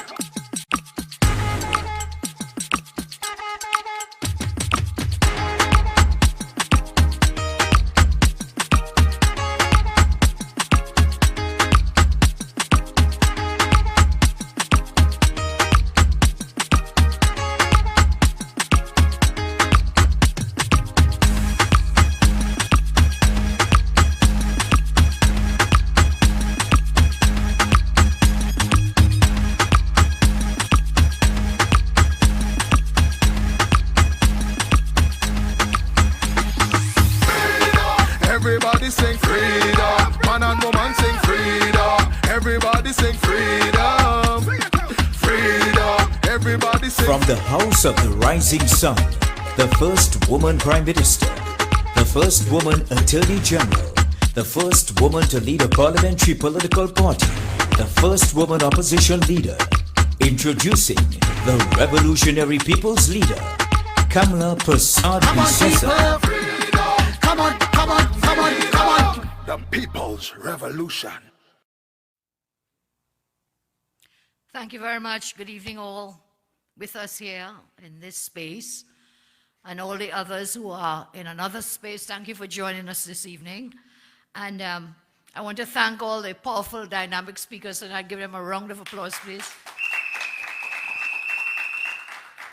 We have been indeed very blessed to have such dynamic speakers and persons, all devoted to fighting for the citizens of Trinidad and Tobago. And if I may single out one of them tonight, I want to salute a citizen who has been taking a stand for democracy and the protection of the rights of our citizens, of everyone really, basically, in our nation. Let's say hello, salute to Mr. Victor Roberts.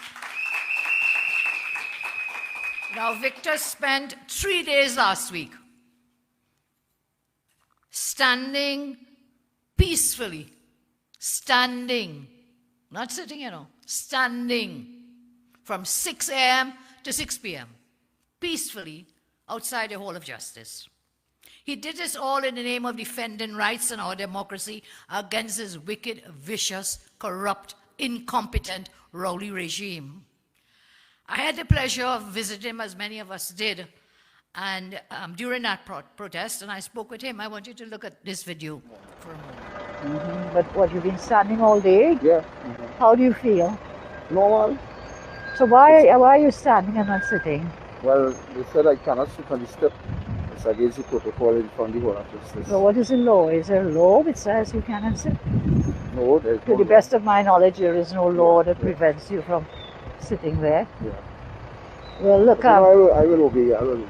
Yeah, well, you are an obedient person. Well, you are a person who will do the best that you can. But we are very proud of you and the work that you're doing, and to highlight the problems. I mean, just Sunday we saw the tear gassing of innocent people peacefully there, giving expression for fundamental rights, human rights, and you have this problem of people. I don't know what happened, but that needs to be investigated in my view.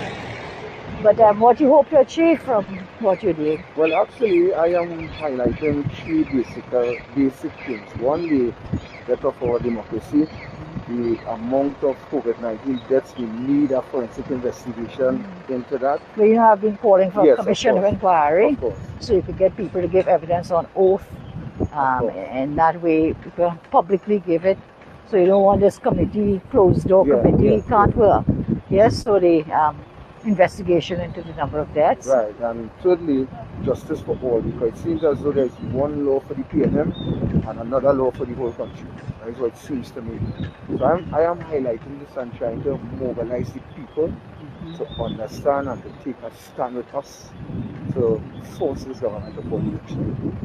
I think we just cannot wait until 2025. We just can't. Well, it's said that evil flourishes when good men do nothing. Yeah. So I think as a good patriotic citizen, you're standing up for the rights of yourself and many others in the country. And it's a very commendable act. So I want to wish you health and strength. I appreciate it, Leader. Because I really don't know if I could have stood up all day as you're doing now at this time, to stand up for the whole day. So there are many people proud of you. There are many people who thank you for what you're doing. Good luck and going back to Parliament. Okay, Leader. So stay blessed and stay safe. You too, God bless. And continue the fight. I love the fight that you are putting on. Yes, we are proud of, we like what you're doing too. And you're doing it peacefully, and that's the most important point. As a human and as a citizen of this country, you are peacefully expressing what you see as the shortcomings, the problems. You're peacefully standing up for rights and freedoms. And that is a very important thing. Again, evil flourishes when good men do nothing. So keep on being a good man. Thank you. Thank you, Victor. Please salute him again. Thank you so much. And I emphasize a point that he was standing for the entire day. I know many, many moons ago, there was a gentleman, Lincoln Myers. He fasted on the Hall of Justice for a long time, but he was sitting. He sat on the steps of the Hall of Justice. Do you know that Victor was not even on the steps of the Hall of Justice? He was on the pavement. And one day after I visited Victor, suddenly security came harassing the man and telling him he can't stay there, he can't sit there, but he wasn't even sitting, but he couldn't be there. That's the security from the Hall of Justice. And so that's why I asked him in the video, you would say, but is there any law? I don't know any law that says you cannot stand up on the pavement. Anybody knows of any law? There's no law. And that's where we say this government has become a government, one law for themselves, one law for everybody else. Everybody else to catch. But they make sure and take care of themselves, their friends, their finances, and their families. So they began to threaten Victor with jail and so on. As I say, he wasn't even sitting down, he was standing. He did not make any noise, he was there very peacefully.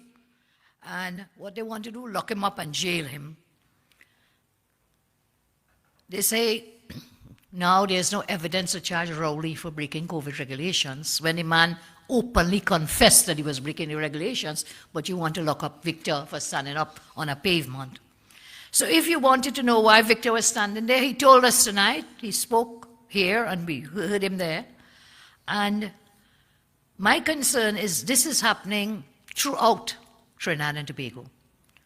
When residents in Barker protested, I think the same Rohan Rudy spoke about, he sent a bill for them to fix the road. But when they protested up in Beetham, there was no bill how to fix the road and how much you pay for it. Then they went in.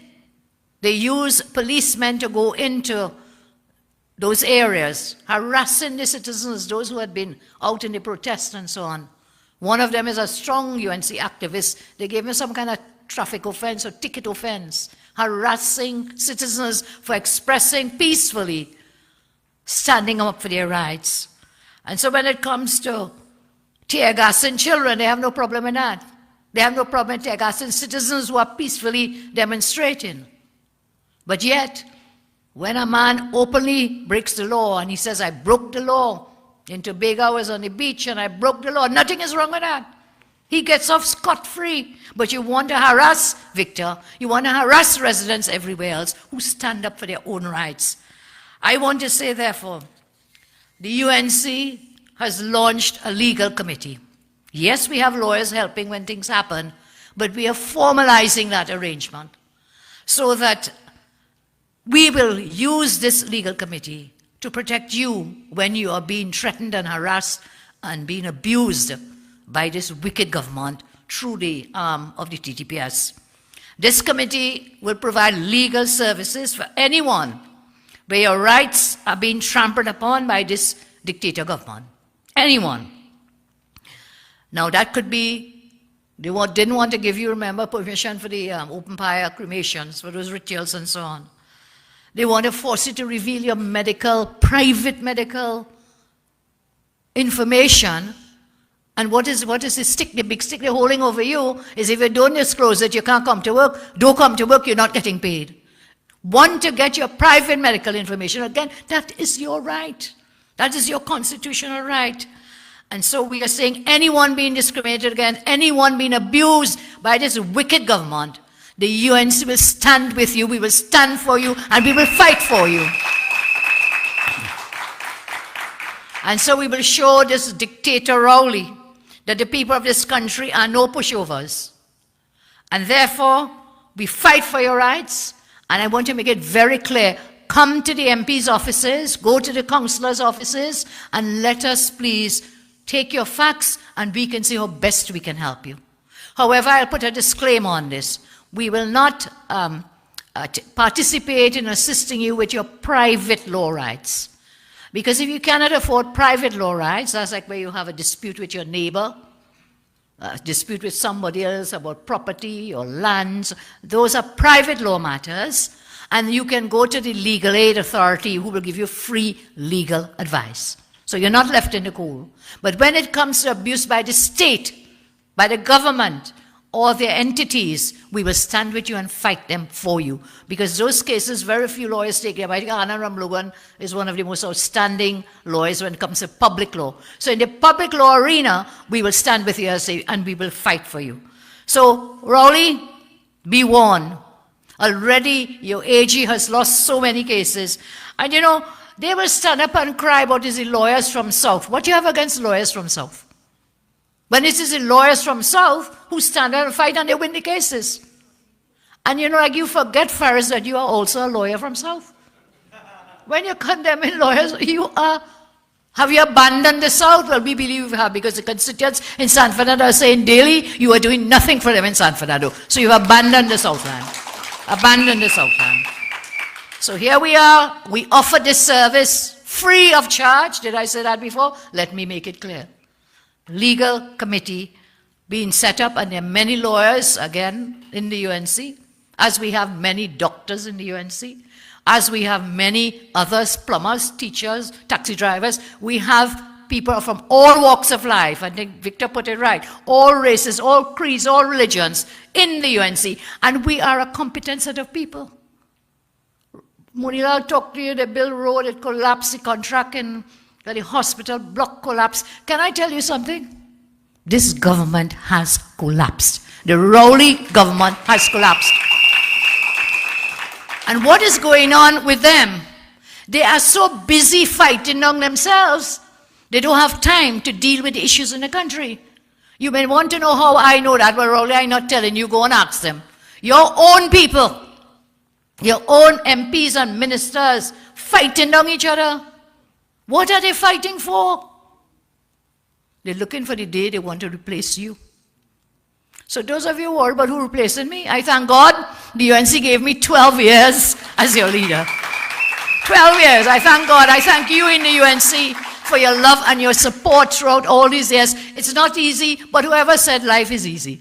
Life is difficult and we have to make the most of it. So the stories coming out from the PNM camp is plenty infighting going on. That's why when I spoke to you last week, I talked about the fact that, hey, Faris come with some kind of fireworks law, remember? And then Heinz cussed it up, and then Stuart Young cussed it up. Well, I have been told, and they could deny it, I have been told that Faris hired some lawyers, his favorite lawyers, we wouldn't even have to name them, hired some lawyers to go down to do some case for the Ministry of National Security. I am told, and Fitzy, I'm asking you, I am told you fired them. You fired the lawyers hired by your own Attorney General. So what on earth is going on if you all are so busy fighting on each other? Do you have time to take care of the people? Victor gave a real heart-stirring story, sub-story, about what's happening with the COVID, what happened down at Point 14 and so on. You are too busy fighting each other. And if you're not too busy fighting each other, for whatever it may be, you're too busy making money. You all have become, instead of a government running the country for the people, by the people, of the people, you all have become a criminal corruption enterprise. Busy trying to make money and more money and more money. That's what you've become. And you know, what happens in the dark always comes to light, you know. Each day, more and more is coming. And talking about our legal team, I want to endorse what Dr. Munilal said. We are asking clearly for a commission of inquiry into the collapse of the contract for the Central Block. Tell us what happened. We need to find out what happened with the collapsing of that. Dr. Mulal gave some points earlier. And with the highway, what happened down there? You know what happened again as a part of the geographic discrimination that Kemrat spoke about? We were building the one from San Fernando, we reached to Debe. From Debe, we would go through San Francisco, etc., go down through Superior into Faisabad. And I know mangrove that was going to get damaged, you know. What you've done now is not only an engineering disaster, you've also created a real disaster for that mangrove. But they were so busy not to build road through Debe, going San Francisco, Pinal, going through down to Superior into No. They want to build this thing on the shoreline. Look what was happened. And then you want to build it at under cost. Munilal told us the materials. always looking for a way out to make $1 for yourself. I don't know if it's true, but we be asking. What Bunilal asked, are you using these contractors to pile up in Balishe House? Are you looking after yourself and shortchanging and shortcutting on the work to be done? And this is where I say this government has to account to the people. You will see something happen in the parliament today. And on Friday, they came to parliament to say they are varying expenditure, how much they are spending. They're varying that expenditure. And what they're doing, they're taking X dollars from various items, heads of expenditure they're called, and they're going to put them elsewhere. But the frightening thing is where they want to remove that expenditure from. What it is they're cutting, in other words. What it is that they are cutting. And what are the reasons for cutting them? I'll come back to that, but I want to say I'm totally disgusted by what I saw happening in the parliament today. I was totally disgusted. And when we say this is a runaway dictatorship government, tyranny, no accountability to the people, you are coming to move monies that you budgeted for since 2020. They passed the budget 2020. The fiscal year is called 2021 because it runs from September 2020 down into September 21. You now come into the parliament to deal with whatever. And they said, well, no finance committee was held. So you know what? The cabinet decided to bring it now. So you're bringing expenditures from way back then where you jiggle it and ratify it and whatever and whatever and whatever. And then the whole thing makes nonsense and a mockery out of the budgeting process in the country. A budget is not something that is taken lightly. The government by law is required to bring the estimates of expenditure to Parliament when they come to pass a budget. Those expenditures are looked at by the Parliament, go into details, into depth, examine and get transparency and accountability of how monies are going to be spent. And that money is not theirs. Remember, that is taxpayer dollars, that's your dollars. And so you go through that whole process, and we take days in the parliament, weeks in the parliament, going through this with a fine-tooth comb. And then you come and you say you want to vary. Nothing is wrong. That has happened before. You have that right in law to change, to vary, because circumstances may have changed. But when that happens, you cannot come and shut down the MPs from speaking.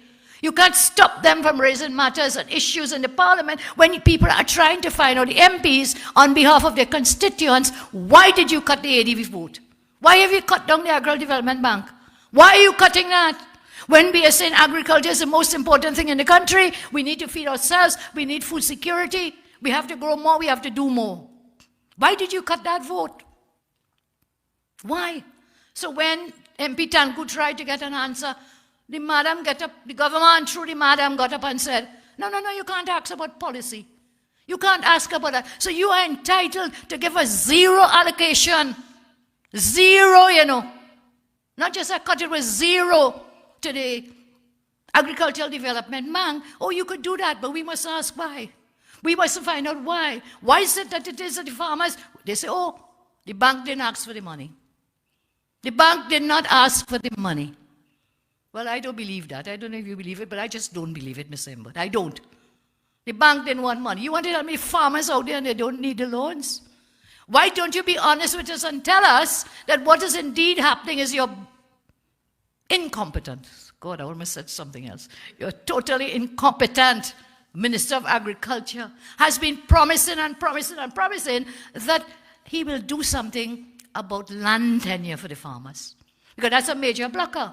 When the farmers go to apply for the loan, they say, no, well, you have to prove who owns land, how you own land. A lot of it is state land. Clarence has been promising that for years. For years. So what is the real reason you cut the ADB? And the PNM has always paid lip service to agriculture in this country, not true? You in South know that. They be South where that people are planters and farmers. By the way, I picked 2 buckets of peas over the last couple of days, shelling peas. I've been planting myself. And it's such a wonderful feeling when you reap those peas. Usha told me, boss, we should go by the road and put up a little a stall. Anyway, so they have always paid lip service to agriculture. When you look at the food import bill is so high. And when you're looking now with the pandemic, supply chains are broken, have been broken. Prices will go even higher. Food prices will go even higher. So whilst you feel this is a small matter, this is a huge matter. Agriculture, food security is a huge matter because you can't eat, you can't live. You cannot live, and the government, again, not for the first time, has said zero to the ADB because the ADB didn't ask for money. Why? Why are the farmers not applying for loans? Is it COVID again? As Mundial said, COVID killed everything in this country. Why? You cut the ADB vote, the expenditures for the ADB. What have you cut again? Something very dear to us. You have cut the gate again. The funding for GATE for students. And I want to remind you, they may boast about GATE, but that GATE program came from when? Under the Baste Pandey regime. Remember? That's where it came from, dollar for dollar. Dollar for dollar, you changed the name, but arose by any other name. Still smells so sweet and it's still a rose. So you change the GATE, okay, fine. And having changed the GATE, well, we continue the program. Not only did we continue that GATE program, because I was very, very, very, very embroiled and very enthused and very enthusiastic and very much into education. I've said some of my stories with you about that. That education is the only passport out of poverty. Education is key to a better quality of life. Many of you sitting here could not even be sitting here today if it were not for the education that you got. So education is paramount in any society that has a respect for the rights and the freedoms of people. It's a different kind of right and freedom, but the Constitution guarantees a right to education too. You may or may not know that. And so when we went into office, what we did was to take the GATE, which they had, as I said, they changed the name, and we aligned it to the sectors of national development. So what it is we need to train people in. So when you need plumbers, you need X or you need Y. And I mentioned plumbers specifically because this wasn't just for university education. Our GATE, we opened the GATE and we put it out for TechVoc, what is called as TechVoc education as well. So you go and take a skill, learn a skill, train yourself, become somebody and get a job. So you don't just have to be a doctor or lawyer.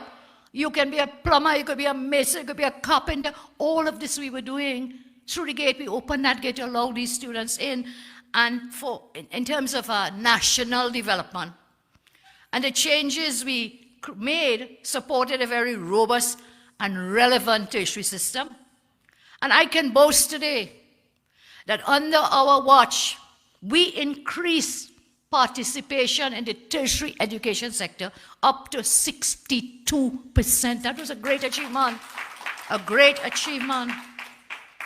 We took the GATE that they had and we expanded it in terms of the amount of funding at one point from $650 million, $575 million per year we were spending. And we became, as I said, more inclusive, bringing in the TechVoc matters. And so, since they came into office now, hear the story, not a sad story. Everything on this PNM just mash up and collapses. Since 2015, they have systematically destroyed the GATE program. And since then, it has continued every year. So this year is not new. The cut for the GATE funding this year is not new, or in 2021, which is the numbers we are dealing with. It's not new.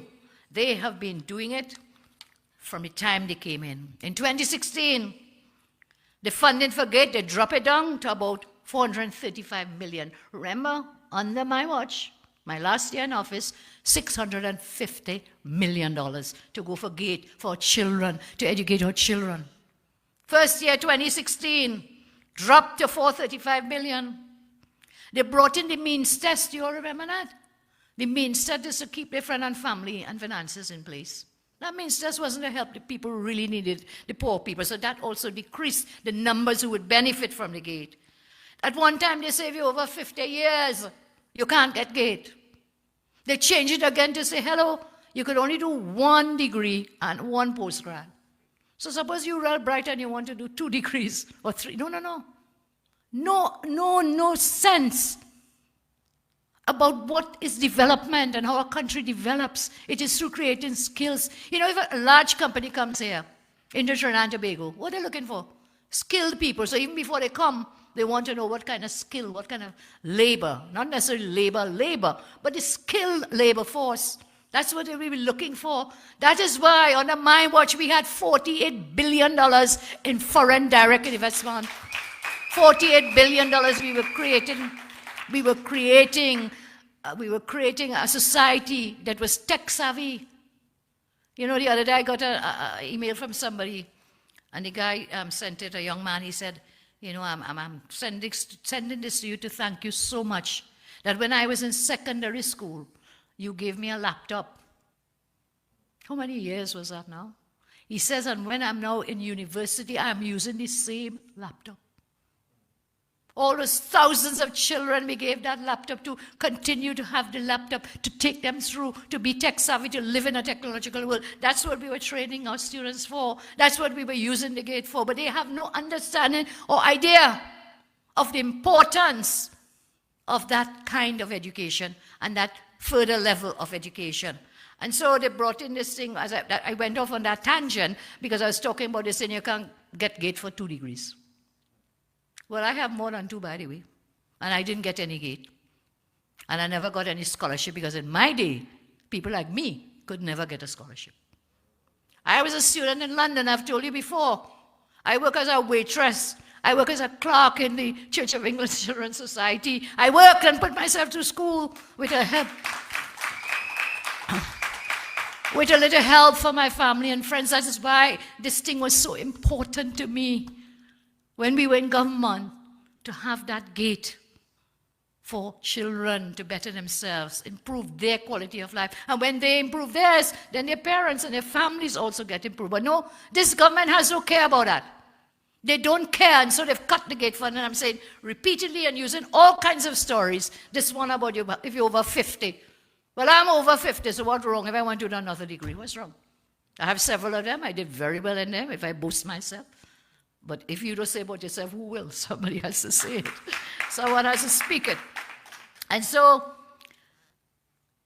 the MPs on our side, our MPs, our senators and so on, they have been trying to find money to get their children. People come to us all the time. There was one girl, I think, so Angela will remember, a long thread of emails. The government comes to say, well, you know what? Well, you all pay now, and we'll give you the money down the road. This long thread for a few years, this poor child, the money outstanding, they will not give her a graduation certificate because she didn't pay certain fees, and the government will not pay it even though they had agreed to pay it. They have no understanding to call a student and say, tell student, all they pay it now, man. Pay it, and we'll give you back. Where are they getting it from? If in the first place they are the vulnerable ones who don't have the money. And so the government has shown it is not serious about making sensible investments. Because in a nation, in a country, the most important resource is your human resource and the development of your human resource. And this government has shown they have no care for the development of human resource. And today what you do, what they tell us, I heard somebody, Kemchan spoke of it, others, the auntie maybe, about what they're doing with the CPEP. And they're cutting by 2/3, man. 2/3 means what? 2 in every 3. 2 in every 3 persons to be fired. 2 in every 3. Do you imagine the suffering that will follow? Manila reminds about 5,000 workers. 10,000. So 6,000 people go on the breadline. In addition to all those who are already on the breadline because of what they have done. And if they continue to this quasi-safe zone foolishness policy, how many more thousands will lose their jobs? Look, wake up, Trinidad and Tobago. Wake up. You have to wake up. You have to wake up. You have to wake up. So whilst I talk to you in the narrative form, let me talk to you on the hard facts, the statistics themselves. Under this government, from 2015, our last year in office, when we spent $650 million for gate. Guess what? $650 million, you know. They cut that down when they came in. 2017, they took it down to $504 million.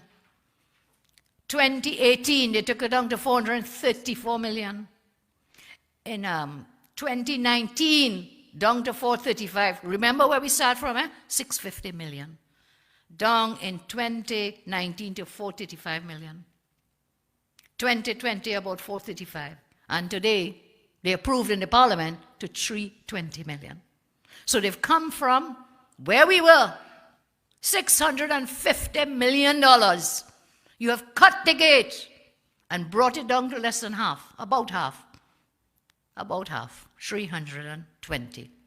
320 million. What does that mean? That's just money. And while you came to reduce that thing today, and every year you were reducing it, you're busy paying Faris rent. In the same document today, there was a transfer to approve money for rents for the personnel department. That is Faris's building or his family's building. So, and this man's so shameless. He's so shameless. Like I tell you, it's a business enterprise they're running. He's so shameless.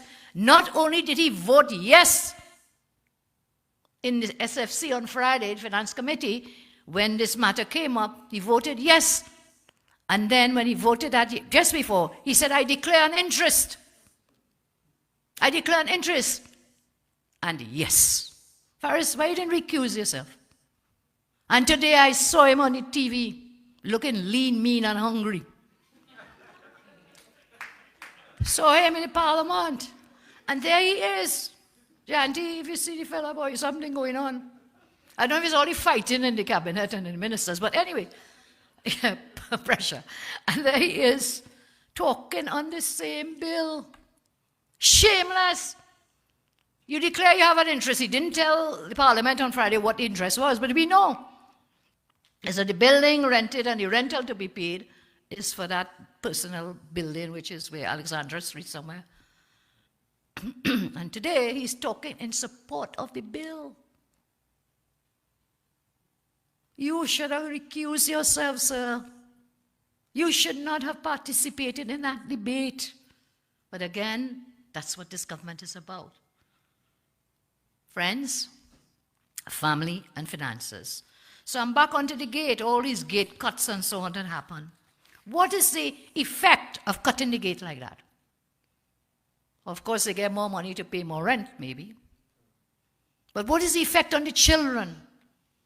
How many persons benefited when we were there and benefit now? So let me give you that data.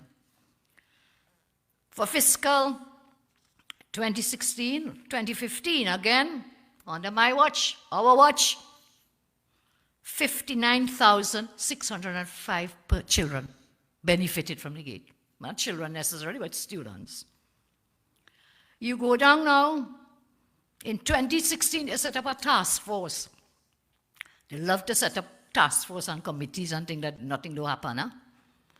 And can I confirm the 7-day wonder committee for the COVID, whatever? I think the 7 days done, you know. Yeah. Which date was that committee set up? Last week, Saturday. Well, Saturday has come, Saturday has gone, Sunday has gone, and we are into Monday night. So last week I told you that was a whole puppy show and a charade. Those of you listen, that's the whole thing, the whole puppy show. Nothing will happen 7 days later, more than 7 days on counting. Where's this famous report? And they have a history of hiding reports too. Eh? They have a history of hiding reports. You remember the Darrell Smith report? Everybody ever see that? And they will hide the reports, but then they'll leak it to one of their friends in the media. They leak it. That's what they do. So wait for the leaked report. If it suits them, they will leak it. If it doesn't suit them, like the Darrell Smith one, they will hide it. So they leaked some report about, from Justice Stanley John about what it is, guns and whatever it is. FUL, yes, license.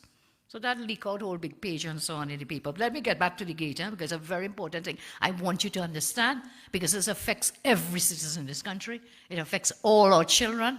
It affects all those already in the system, in the education system. So I'm saying when you cut the money like that, from the 650, you bring it down to about 320 million. That's a huge cut. What does it mean?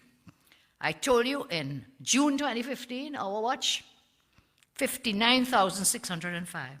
They set up a task force 2016, that's why I went off on these committees. And then we come into 2017 under the PNM. From 59,605 under us, it went to 29,492 students. See what's happening? By the time you get down to 2017, 2019, that number dropped down to 21,720. And when you get into 2021, which is the numbers they were cutting the gate for, down to about 21,000. So when we were there, we had almost 60,000 persons, students benefiting from the gate. This wicked government, cut, until now you reach to where? 20. There's another 2/3 here, you know. You've cut out 2/3 of the students. So that's what they came, cut. And then what did they also do? That's not the only thing they cut in the parliament today. They also did a little fancy work. You call it ratchifi. Some people call it ratchifi. Cooking the books in a sense. There were 2 loans that the government had to pay, again for 2021. And these 2 loans, one had to do with a loan taken by UDCOT for UDCOT to do certain works. That loan was $230 million. That loan became due for payment in September 2021. Remember, we're dealing with the fiscal 21. It became due for payment in September 21. There was another loan of $160 million for E-Tech. Again, to do, I think it was something to do with Magdalena, if I'm not mistaken. $160 million. So these 2 loans became due. Now, when you have money to pay, the way I always understand it growing up is if you owing somebody and you cannot pay the money, what happens? The bank will tell you you're bankrupt. People tell you you're a boss. The 2 loans, they could not pay them. So what did they do? They use a fancy word in the parliament with their variation bill and so on and their transfers. They use the word refinance. What does refinance mean? Refinance is you take a next loan to pay off the loan that you were owing and couldn't pay. So 160 and 230, 106 and $290 million we're talking about here.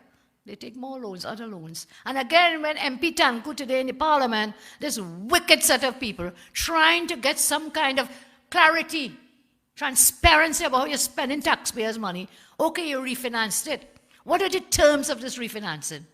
Are you having to go and pay more interest because you're on bad debt already, you couldn't pay it? Are you going to pay more interest?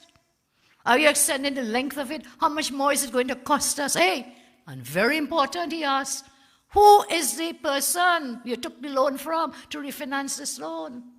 Because we know we have some cabinet minister, have some family, some NCB, something where they always get in to borrow money from these people. Who? And they shut down MP Tanku. So I'm asking tonight, who, which institution? What are the terms of this new loan that you're pretending that you're refinancing? And we mustn't find out. Taxpayers must not know what you're doing with their money. And let me remind you with this government and what has happened.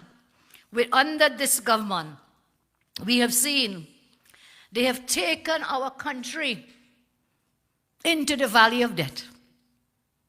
They have increased our debt burden over their few years of office. When we left there, public sector debt, we were at 44.8 billion. And remember, part of that debt was not just in our 5-year term. That was in the previous terms of the Manning regime.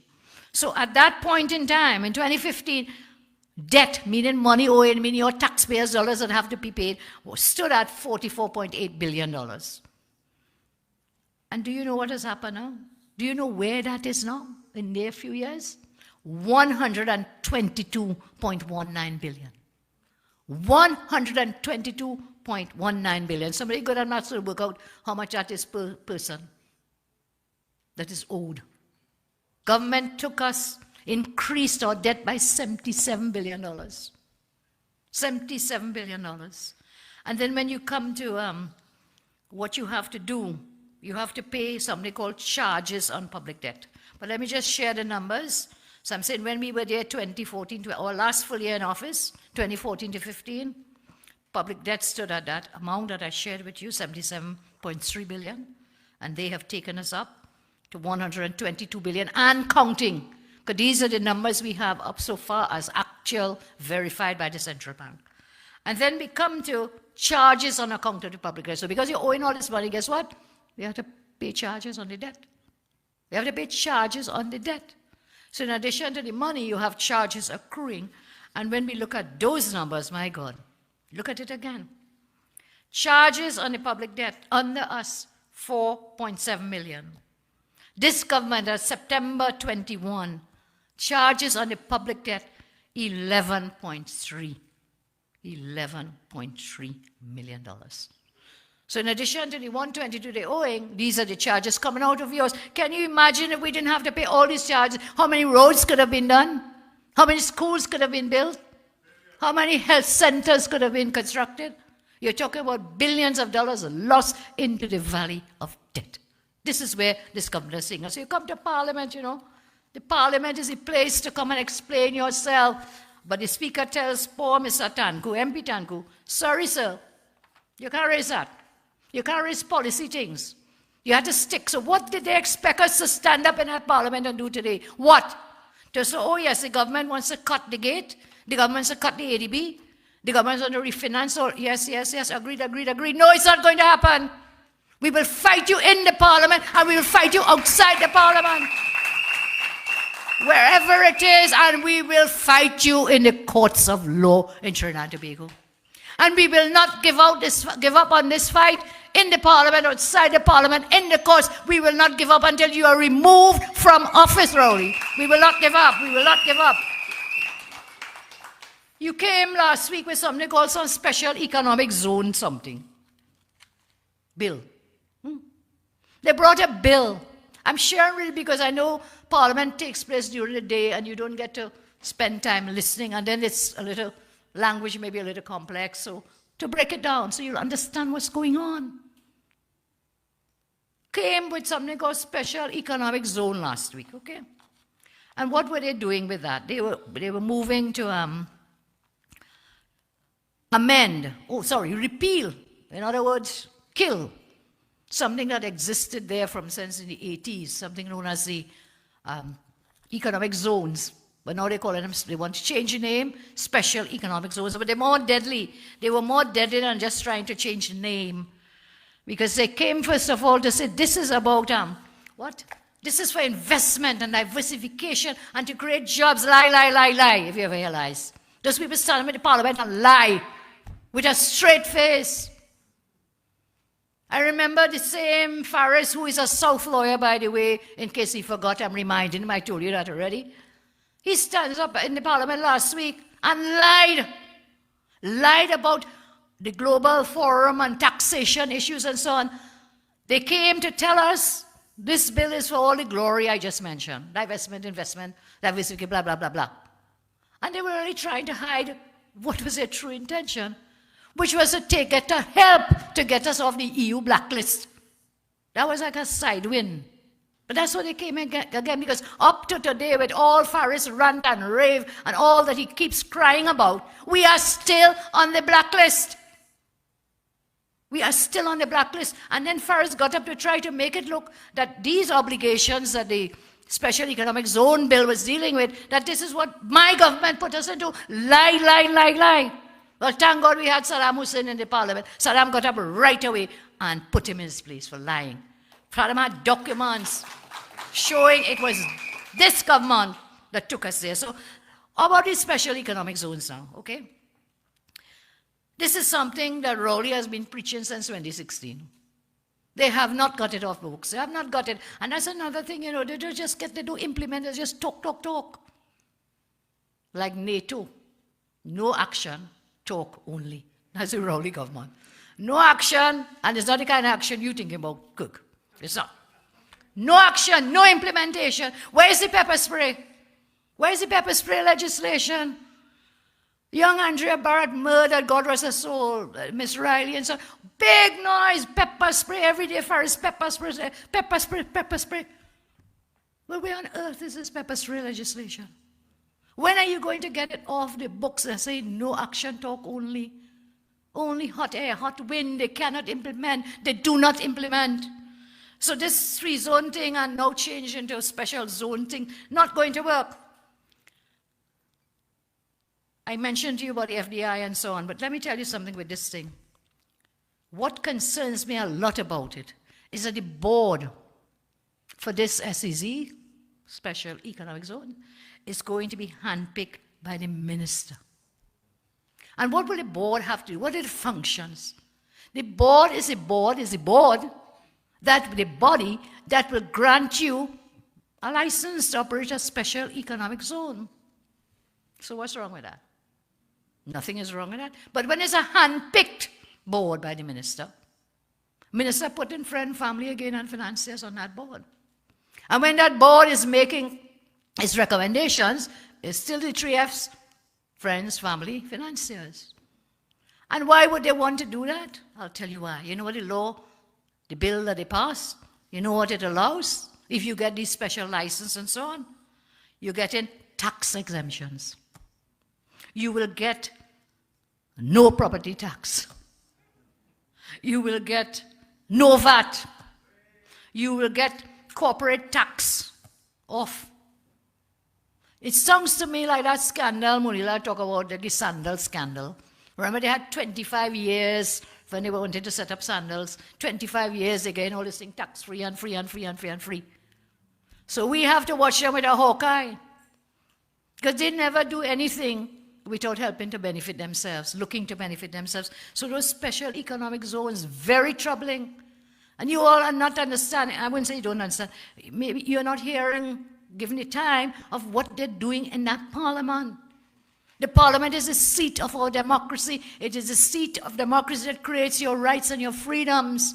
And they are abusing that parliament every step of the way and almost every day. But I told you today I was most horrified and disgusted when an MP could not even get up and ask and explain, to get an explanation. Why you cut the ADB? Why you cut this? Why you cutting that? Tell us. Tell us. You can't even do that. And then you get Farris get up again, most likely to lie. I said, look at what? Shameless, I said already. Talking on a bill that is going to help him and his family. So this government is a total waste of time.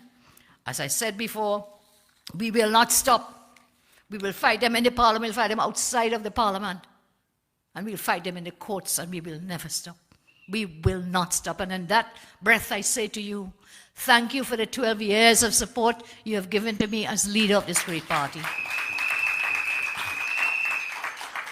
And to the few detractors and naysayers, the world will never be the same and will not be this world if every flower had the same color. If the world was made up of one color, it would be a very boring, depressing world. So we will always have differences of opinion, but let us listen to young Kamraj. We have such dynamic people. Smalley with the big mouth. I don't know how the name is Smalley, but big mouth Smalley. Councillor Alderman Smalley, Councillor Marcus here. Let's thank them very much for sharing with us. And I agree, I love what Kamraj said tonight. He said, take my hand. Let's join hands. And together, we will make sure to remove this wicked and evil PNM government. God bless you, and I thank you very much.